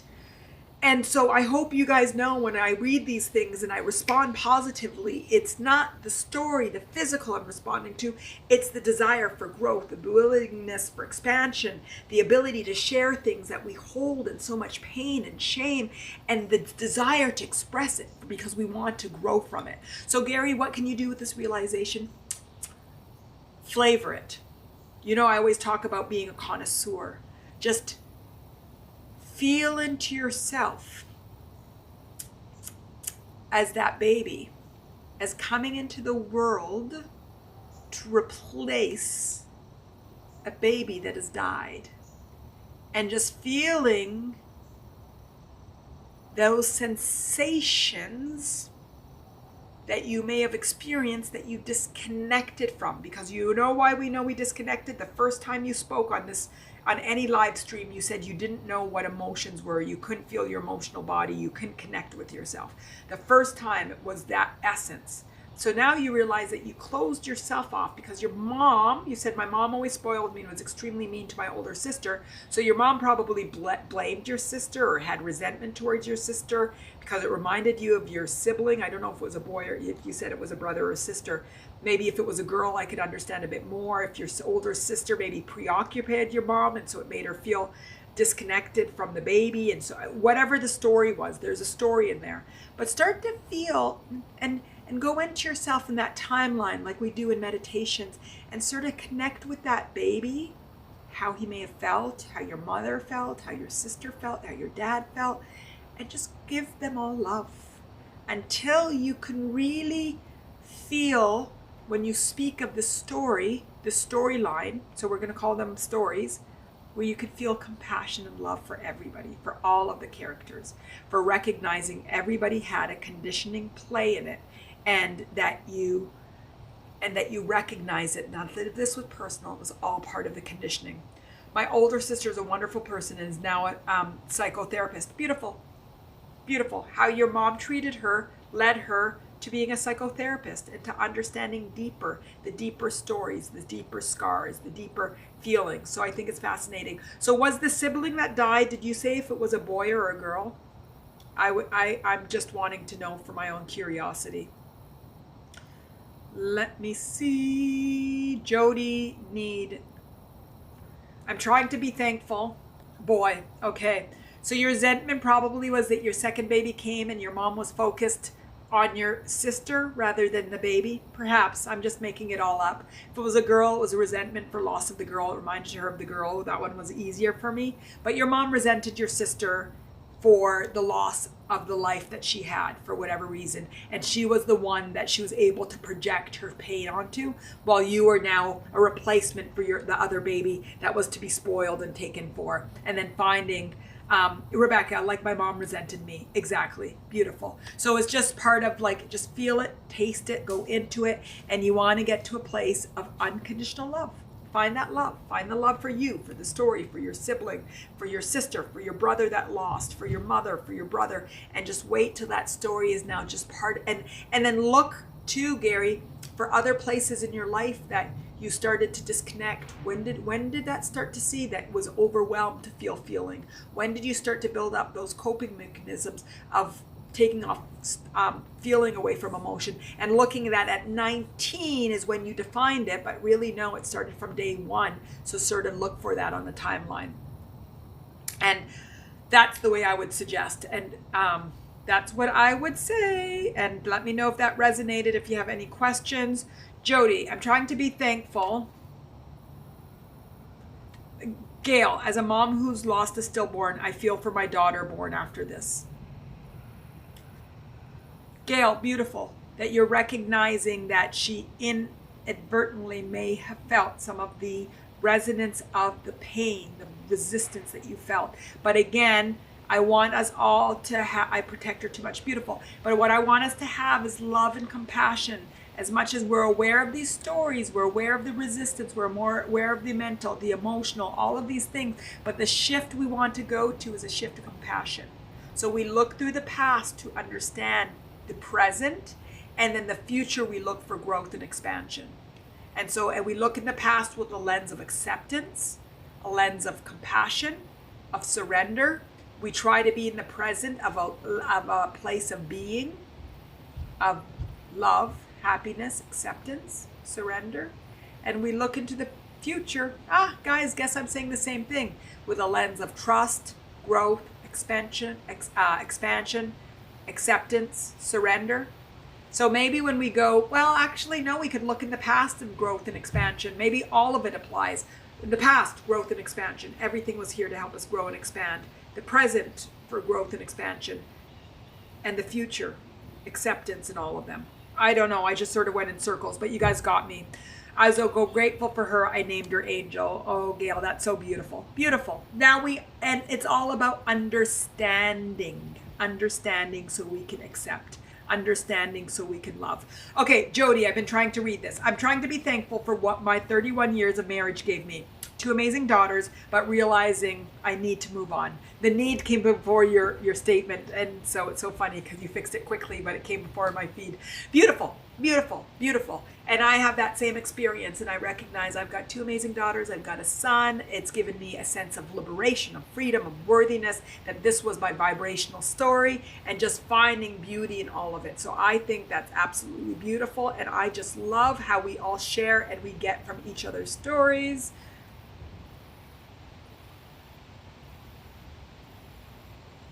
Ren is sending love to Karen. Ren, yes, I know, but it's still very hard for me thinking now that she suffered because of me doing her best. I just wish I could clearly have a chat with her about it, as it's just very heavy on my chest. Ren, you can have a chat with her. you can have a chat with her. There's a few things that I'll shift with what you said there. Instead of saying she suffered, the premise that I invite everybody to take is that life isn't about the suffer and the struggle. It's about a conditioning so we can grow and expand. So instead of looking at that as suffering, looking at it as the human architecture, the design of the human experience, the design of our human journey. And I want to really encourage us all, if we could get rid of hard, suffer, and struggle and replace that with the architecture of the human journey. This is the way life is. This is what life is. You and her and your engagement with each other is just what life is. And you can chat with her. Just like I said to Gary, go into a meditation, go deep into your body. Just go and give love to her and to you. And no, you do not have her in the physical. I know you don't have her in the physical, but you have her on the spiritual. The dimension where there's no time, there's a dimension that's no physicality, and you have her. You have her. So just give her the words that you want to. Close your eyes and you just say, Mom, I love you. And Mom, I just feel like I just want to say sorry for the things, and I recognize you were doing your best and I was doing your best, and I really wish now that my best was different, and I wish that we had just pleasure and joy and happiness together, and I wish we could have lived a life where we were all just amplifying each other, just finding the worthiness and the freedom and the love. But I know, Mom, now that there is a reason for the human journey, and I know we picked each other, and I wish that you didn't have to go so quickly and that we had more time together. But you are in my heart, and you'll always be in my heart, and you're in my soul, and I'm going to talk to you every day, and I'm going to feel you with me even if you're not with me. And I love you, and I love me, and I know I have play to do. I'm not going to call it work. I have play to do, to continue to work through the past, to find absolute unconditional compassion and freedom from the story. But Mom, for you and for our story and for our relationship, for our love, I'm going to do it and keep working on it until I can feel just love for our journey together. Because I know that it was a journey that has a lot of mystery, but a lot of beauty, and I'm going to focus on the beauty.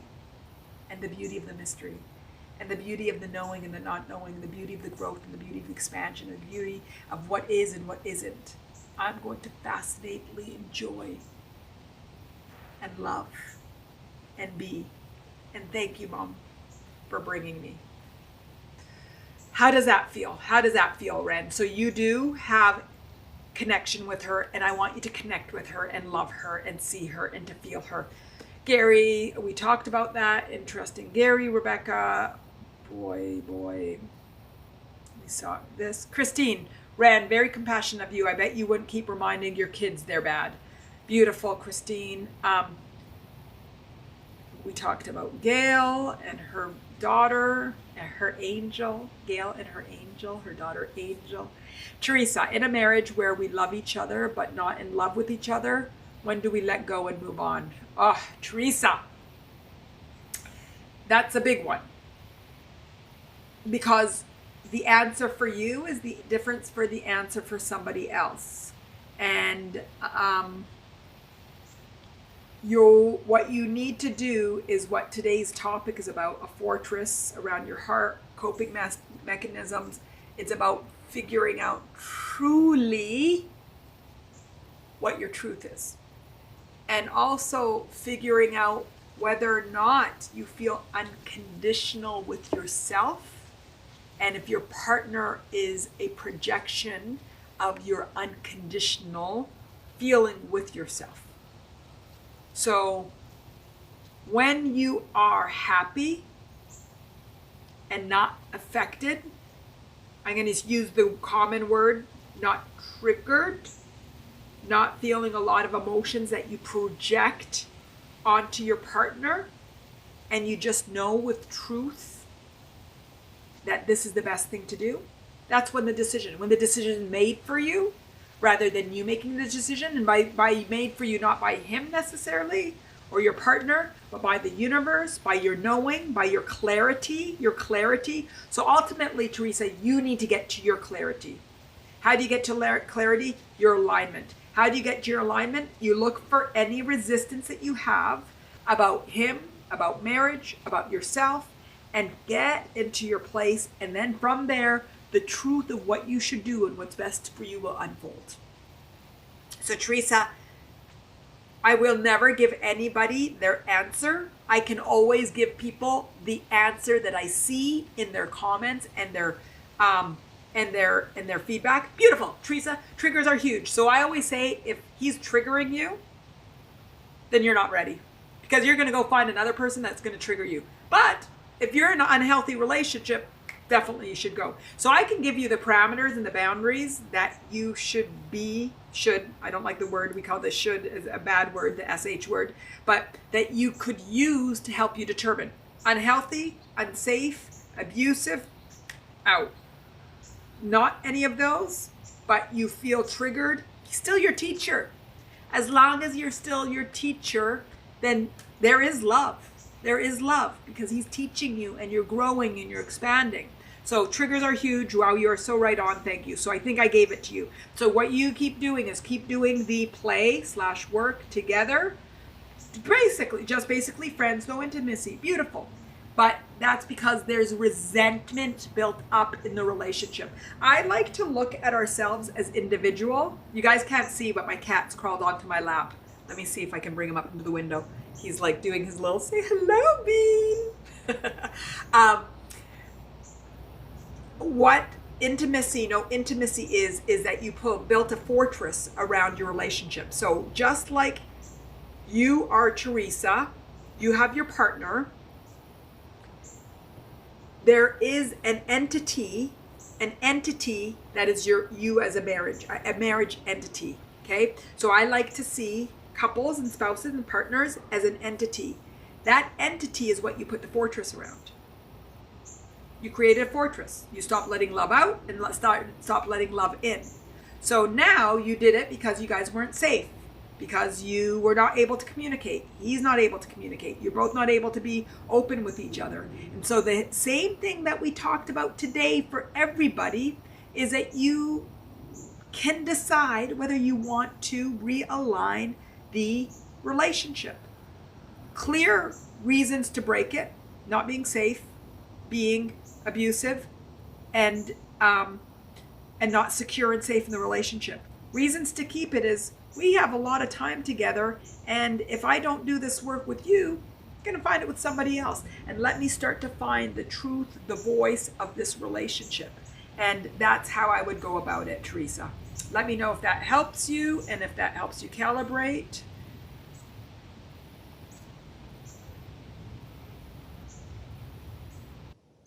Okay, see, love for each other. Gary, I was always the big star athlete, but never felt like I was. Thank you. I get from Teresa and Carolina, loving myself. Beautiful, beautiful, beautiful. And let me scroll back to, haven't I said before, I wish I could lock the screen sometimes when the comments come on? I think I've said it. But now I've figured out how to scroll easier through it. You guys, I'm not struggling as much as with the scroll. Okay, I was always the big star athlete, but never felt like I was even reaching my standards. It all makes sense. I'm just realizing I need to talk to my mom and sister. Gary, beautiful. Open up. Share your feelings, which sounds like you haven't for most of your life.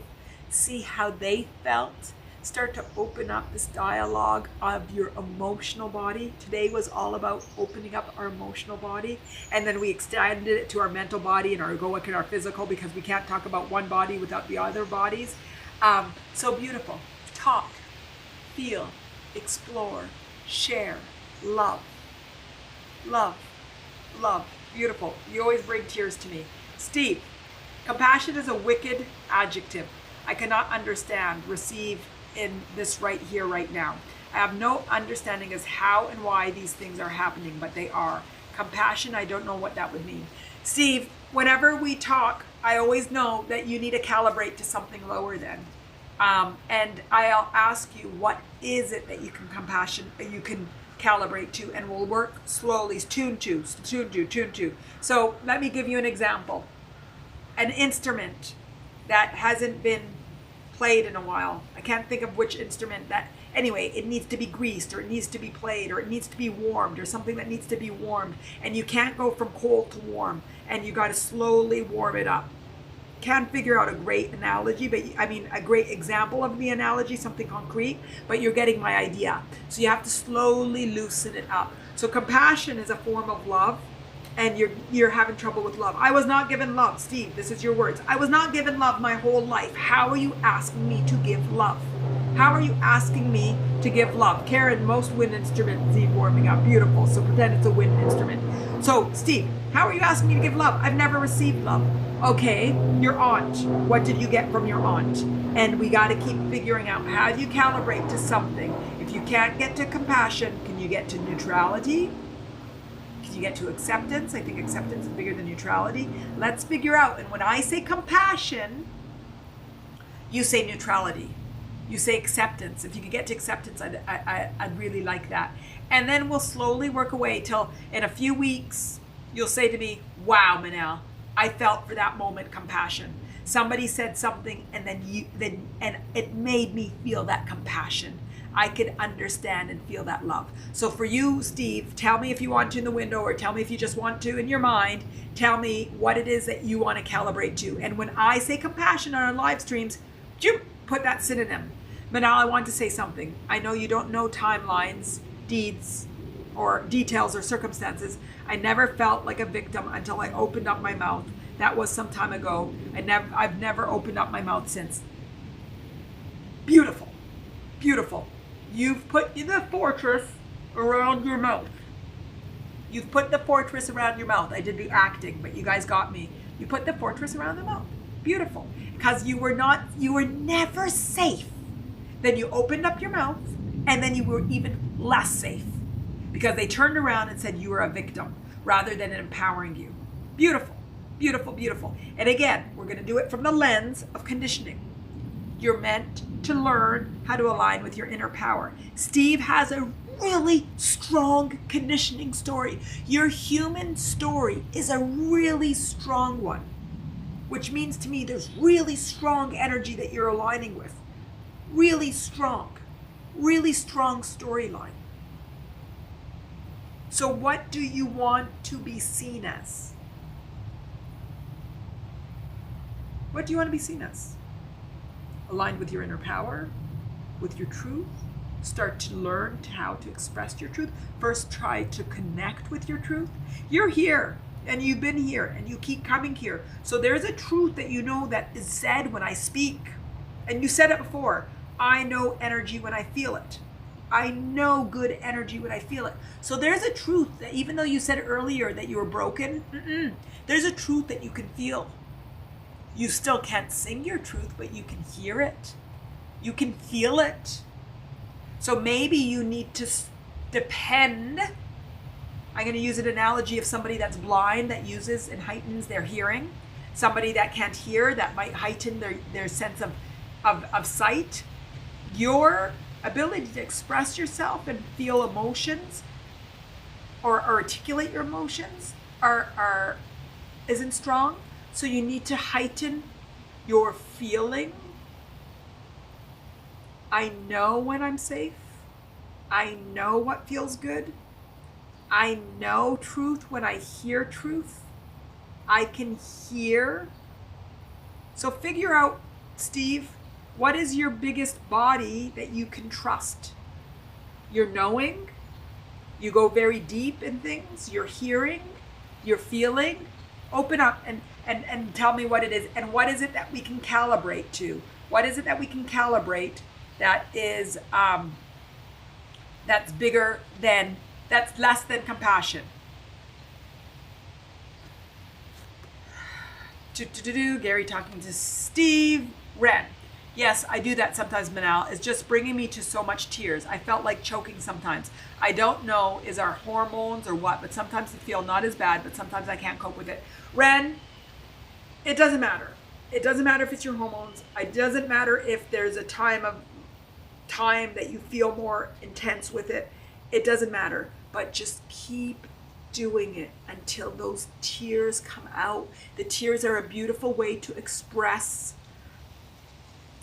resistance that's within you, and move from judging it to sort of watching it as the journey to releasing it all, and And instead of I can't cope with it and I can't accept it, just try to find your heart for acceptance of it, and riding with it and feeling it and smelling it. What do I always say? Feeling it, smelling it, and touching it and tasting it, and open it in a different way. So Ren, I know the fact that you're talking about it, and that it's intense, and that you need to need, which is like should, and that your best is to find that forgiveness for yourself. And from forgiveness, I mean like compassion and love, not forgiveness from an egoic, I forgive you, you are bad, but forgiveness for the journey and the love and for what you are, like forgiveness from that place of compassion. Ho'oponopono, I have a course coming out. My compassion series just came out, but Ho'oponopono will hopefully come out soon, which is the ancient Hawaiian theme as I love you, I'm sorry, please forgive me, thank you, or a combination of those four. And just finding in your past stories, whether it's for you, for other persons, for experiences, a unconditional, I'm sorry, I love you, please forgive me, thank you. Compassion and love and acceptance and surrender. So Red, just keep enjoying the journey, recognizing it's your conditioning story, and just keep enjoying the flavor of the sensations that are coming out. So not, I can't cope with it, just recognizing, oh, today I'm feeling it deeply, and just holding the space for you to feel it deeply. Yes, I did a Ho'oponopono before, perhaps I will do more regularly. Yes, whatever you find the tools that continues to soften fortress. Again, the thesis of today, hardened, that stage in your life is hardened. What we want to do is soften the way that you feel towards it. So just keep doing it until when you think of that time and stage in your life, it's love. And we all, Ren, I did that for my past, and I had a great past, but obviously I have my stories, and in it I went through and all of the experiences, and I keep doing it till I can soften it and find that compassion and that love. So beautiful, Ren, beautiful.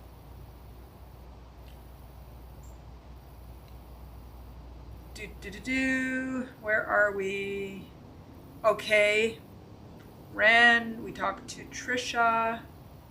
Rebecca, love is love. I don't know what you're referring to then, but it doesn't really matter. Love is love. Ren is talking to Christine. Carolina, I'm squaring myself in this scenario. No intimacy now due to past issues, but see ourselves as rebuilding and living myself, but also don't feel like it wants to end. Beautiful. I can see that, Carolina, you're relating to what we were talking about with Teresa. Beautiful. All relationships are another entity. See what that entity has built. Look at the four bodies of that entity: the physical, the emotional, the mental, and the egoic. Look at your beliefs on your relationship. Look back into and say, my relationship is unconditional love, and the recognize we turned off the emotional feelings. Go through all the bodies. Do I feel safe in my relationship? If yes, I'm sticking with it. If no, it's ending. Just like him, abusive. We've talked about things like that. Okay, so just go through, look at your entity, the body, the couple, the partner as a entity, and do your work on the four bodies, and just build it and build it and build it, and it could totally reconnect. Beautiful.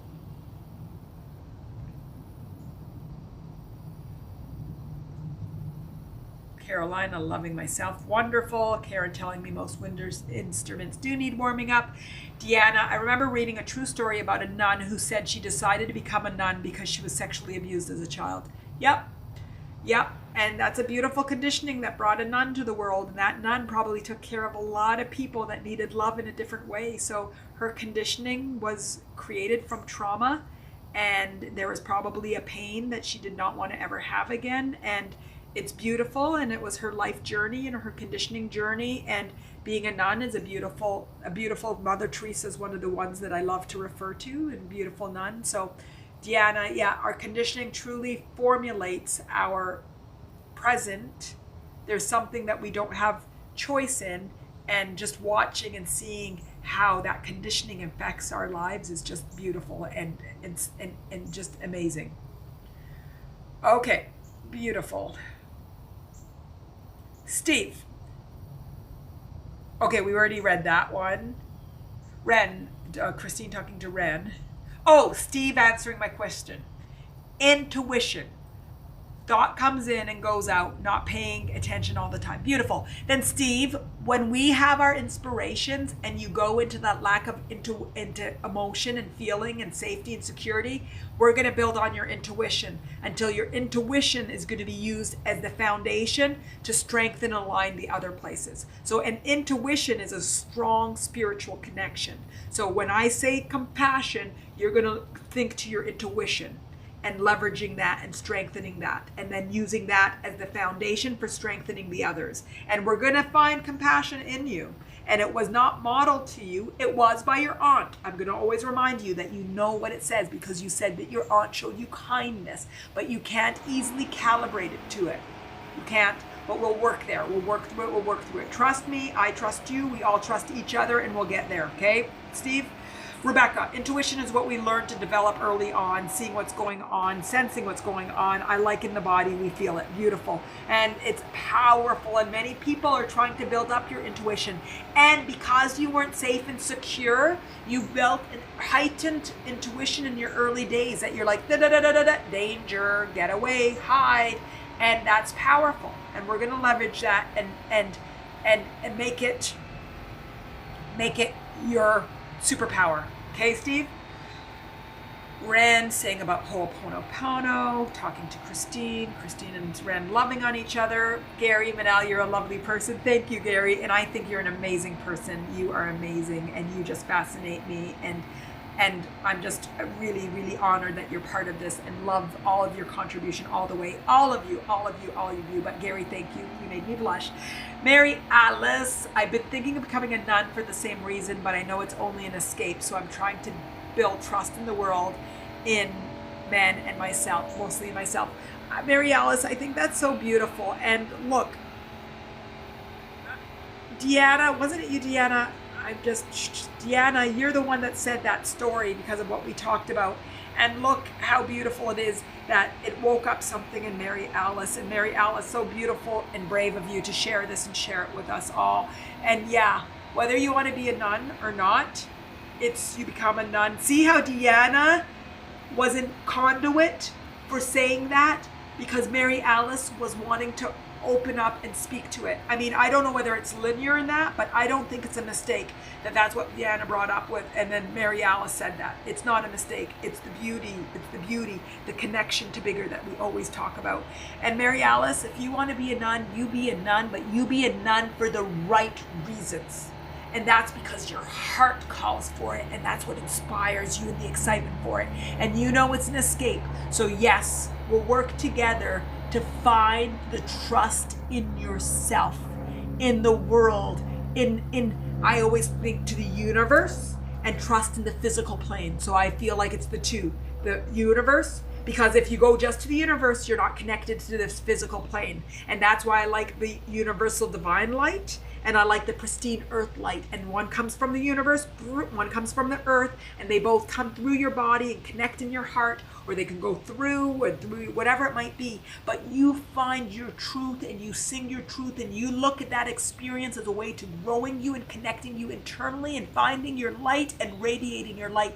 And then you make your life decisions. So you are right. And I'm so glad that Deanna mentioned that, and that brought out your comment. And you are beautiful, and you're powerful, and you're courageous, and and I already said you're beautiful, but I'll say it again, and you're beautiful. You are beautiful. So we'll work together to build out that resistance, to acknowledge where you felt insecure and unsafe earlier in your life, because it built earlier than that. I don't know what age that abuse was.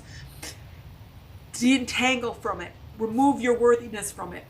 Remove your fear from it. Remove all of that resistance, and then amplify yourself and find your light. Sporty Jen. Hi, Manal. Joined late today. I've spent the whole life protecting the... Yes, this is about you, Sporty Jen. The fortress around my heart. No intimacy was going to make that mistake. My focus was to look after my family, the fixer. It's sad, I would have loved children, but couldn't trust and never felt worthy. Now I'm devastated by so much loss. Now I'm plagued with chronic pain. What a journey. I need lots of learning, it seems. Well, Sporty Jen, I would challenge you, and again, I can say this because you've been on a lot of inspirations, not that this is the first time you're speaking, that it isn't, now I'm devastated by so much loss. Now I'm plagued with chronic pain. What a journey. I need lots of learning. You're on your journey. You've been letting go of so much resistance and becoming aware of so many of this conditioning and stories to lead you to where you are. You're on your journey and you're exactly where you're meant to be. And there is things that you're going to continue to grow and expand on from your journey. But you are where you are. You have so much beauty. You are an amazing person. You've got your cats. You've got your family. And we're working through all of that to come to and to calibrate to the highest amplification and expression of who you are. So Sporty Jen, let me know if you like some of those calibrations of what you're saying. But yes, closing off, it's one of the things I said in the beginning. If you close off your energy, you are going to hurt your physical body. You are going to hurt. You are going to hurt. And it's going to show up until you recognize, ooh, I got to allow things to flow. I got to allow energy to move. I want to love. I want to be happy. Good, good, good. Sporty Jen, tell me how this feels. Karen, there are many avenues to take your trauma and help for others from it. I recently earned a degree in music therapy, and one of the things I noticed is that all my fellow students had life experiences that would help them help others. Karen, that's absolutely beautiful. And I do believe that one of the reasons that we have experiences is so we can grow and help and support others. So I think that's a wonderful reflection, and music is a wonderful way to heal and to play. So it's beautiful. Mary Alice, thank you. It started in the womb. Okay, beautiful. So you've got early on conditioning. So it's a big story for you to grow from and to learn from and to find the truth of who you are from. And we'll do it together. We'll do it together and help you find that amplified state and the truth of who you are. I'm coughing, guys. I've got my handy dandy water beside me for moments like this. I didn't want to cough into the mic. Okay, beautiful. Sporty Jen is getting some love from everybody. Gail and Gary. Fantastic. Okay, guys. Christine, feeling pain and tears is weakness, leaving the body healing. So Christine, does feeling pain and tears have to be weakness?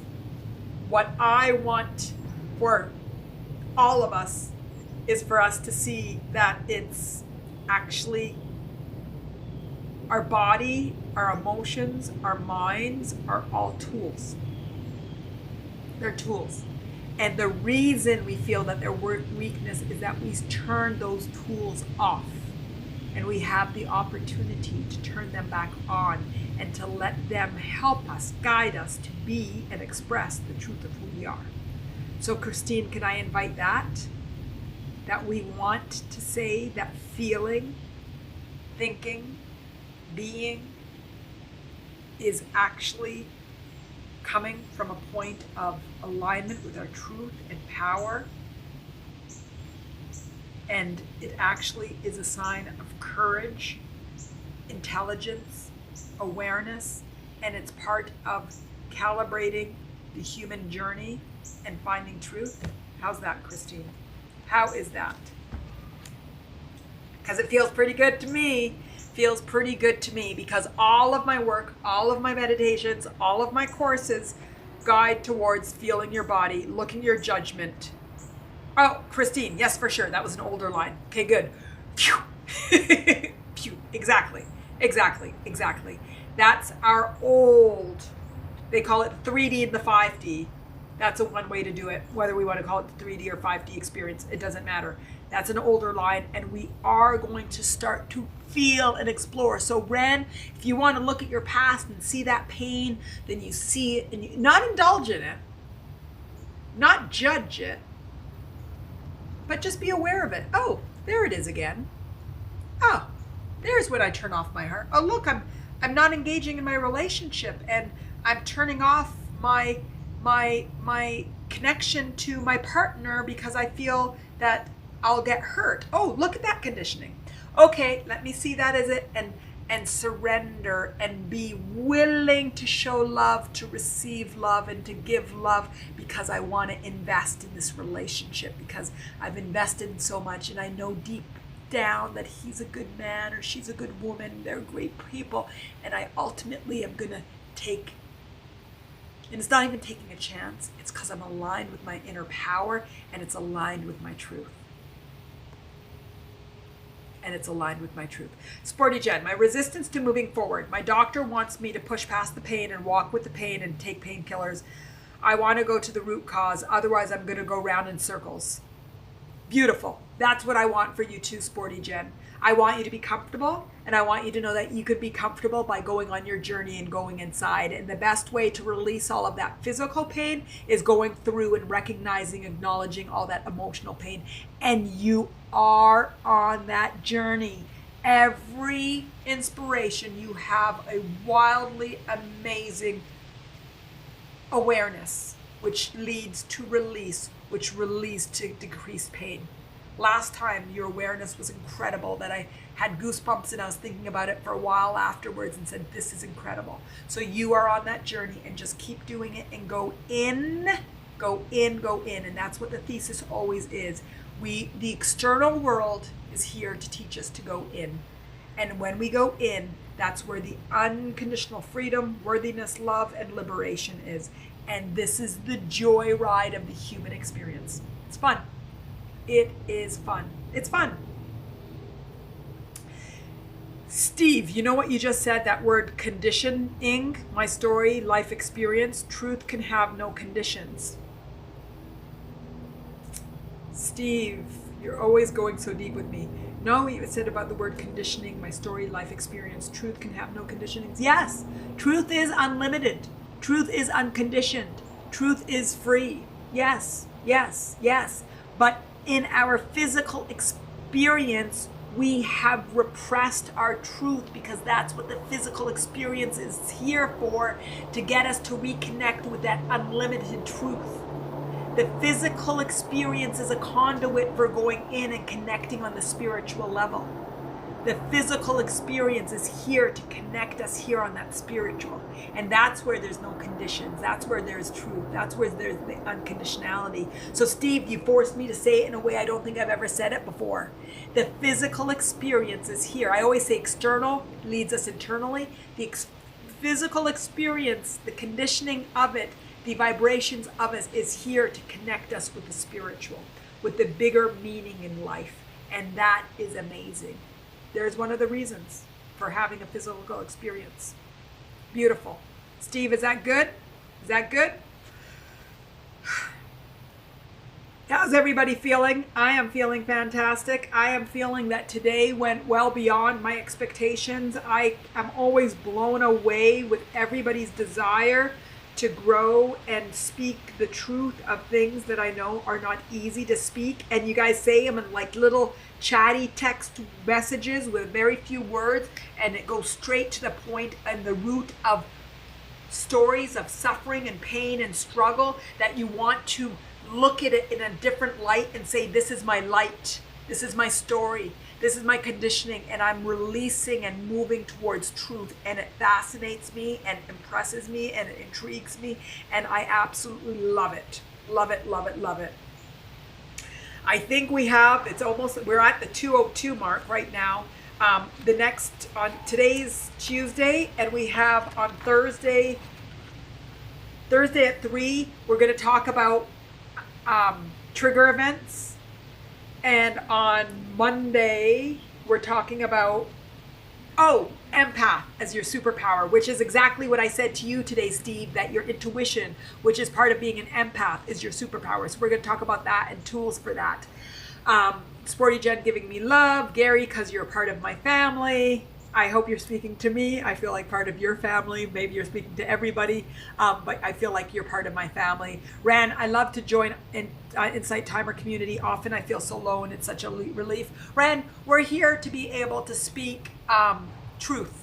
and to speak it with truth, and to help us find the way that we look at the past in a way that doesn't serve us and recondition it together. Join Attaining Your Authentic Life. I think I said it earlier today, but I'll put it in there. We want to keep the conversation going during off hours, which is any hour. Attaining Your Authentic Life. Follow, keep the conversation going, join the inspirations. We're a community, and we're a community here to share and to love with each other. The amount of comments that were to each other and not to me or to the group is amazing. The love that we all feel. Gary saying to Steve, call me anytime you know how to connect with me. You guys are amazing. You guys are beautiful. Christine says, Manal, you're on target, which is fantastic. Thank you. Teresa, oh my gosh, I was so meant to be here today. We'll be back. So many things resonated. Teresa, I'm so happy to hear that. You guys are incredible. We are conditioned to build fortresses. We're conditioned to protect ourselves. We're conditioned, and we're meant as coping mechanisms. It was healthy for us to create a fortress around ourselves when we did, because we would have been overwhelmed with the emotions we were feeling. Whatever we did at that point was the right thing to do.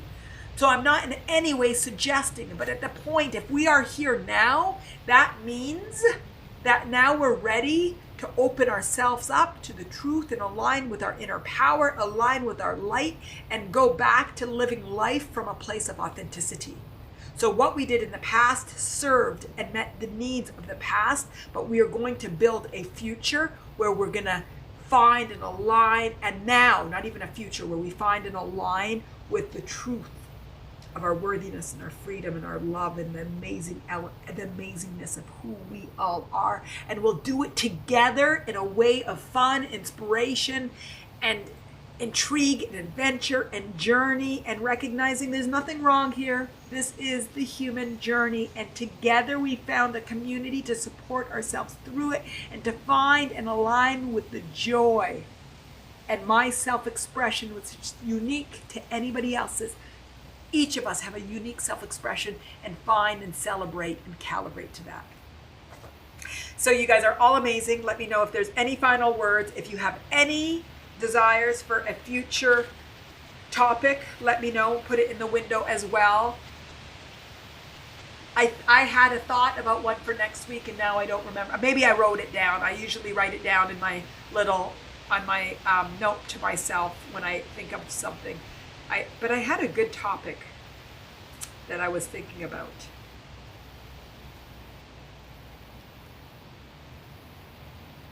I see the hearts going. I'll move over so you guys have a better view of Bean, who was with us for the majority of today's inspiration.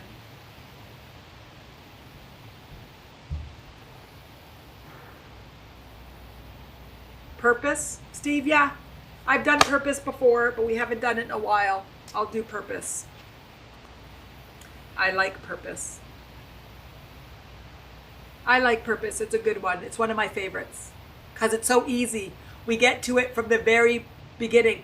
Oh, Teresa, good. How to stay grounded. It was a bit about the tools, how to stay grounded. I like it. Okay. Purpose will be latter part of next week, and I'll do how to stay grounded early part of the week after. Good. Anything else?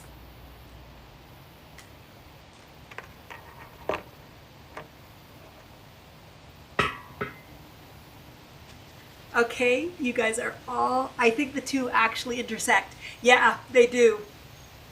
They do, Steve. Because if you can't stay grounded in life, you can't find your purpose. But I think the purpose, I like to approach it from the spiritual level, and grounded, I approach it from the physical level. So they're going to come do the same thing, bottoms up, top down. So it'll be nice. I might make them both. Bean spotted something on the porch. I don't know why I'm giving you guys the backstory to poor Bean, because you guys saw him jump off really quickly. I actually might wait to make them both the following week, because actually it is interesting. Purpose comes this way, grounded comes this way, and ultimately it's another story and discussion on alignment. and alignment with truth, inner power, blah, blah, blah, blah. Mary Alice, thank you. It was so nice for your contribution today. Okay, guys, you are all amazing. I love you all. I love you all. Thank you for being here. Thank you for supporting, for contributing, for listening, for watching, for feeling, for expressing. Thank you. I love you all. We did not do a meditation, even though we were going to earlier on because everybody was quiet. Then we all started talking. But I think we all pulled out what we need. We'll definitely do one on Thursday to compensate for today not doing one. Everybody is amazing. I love you all. I love you all. Thank you, thank you, thank you for all you do. My love, always.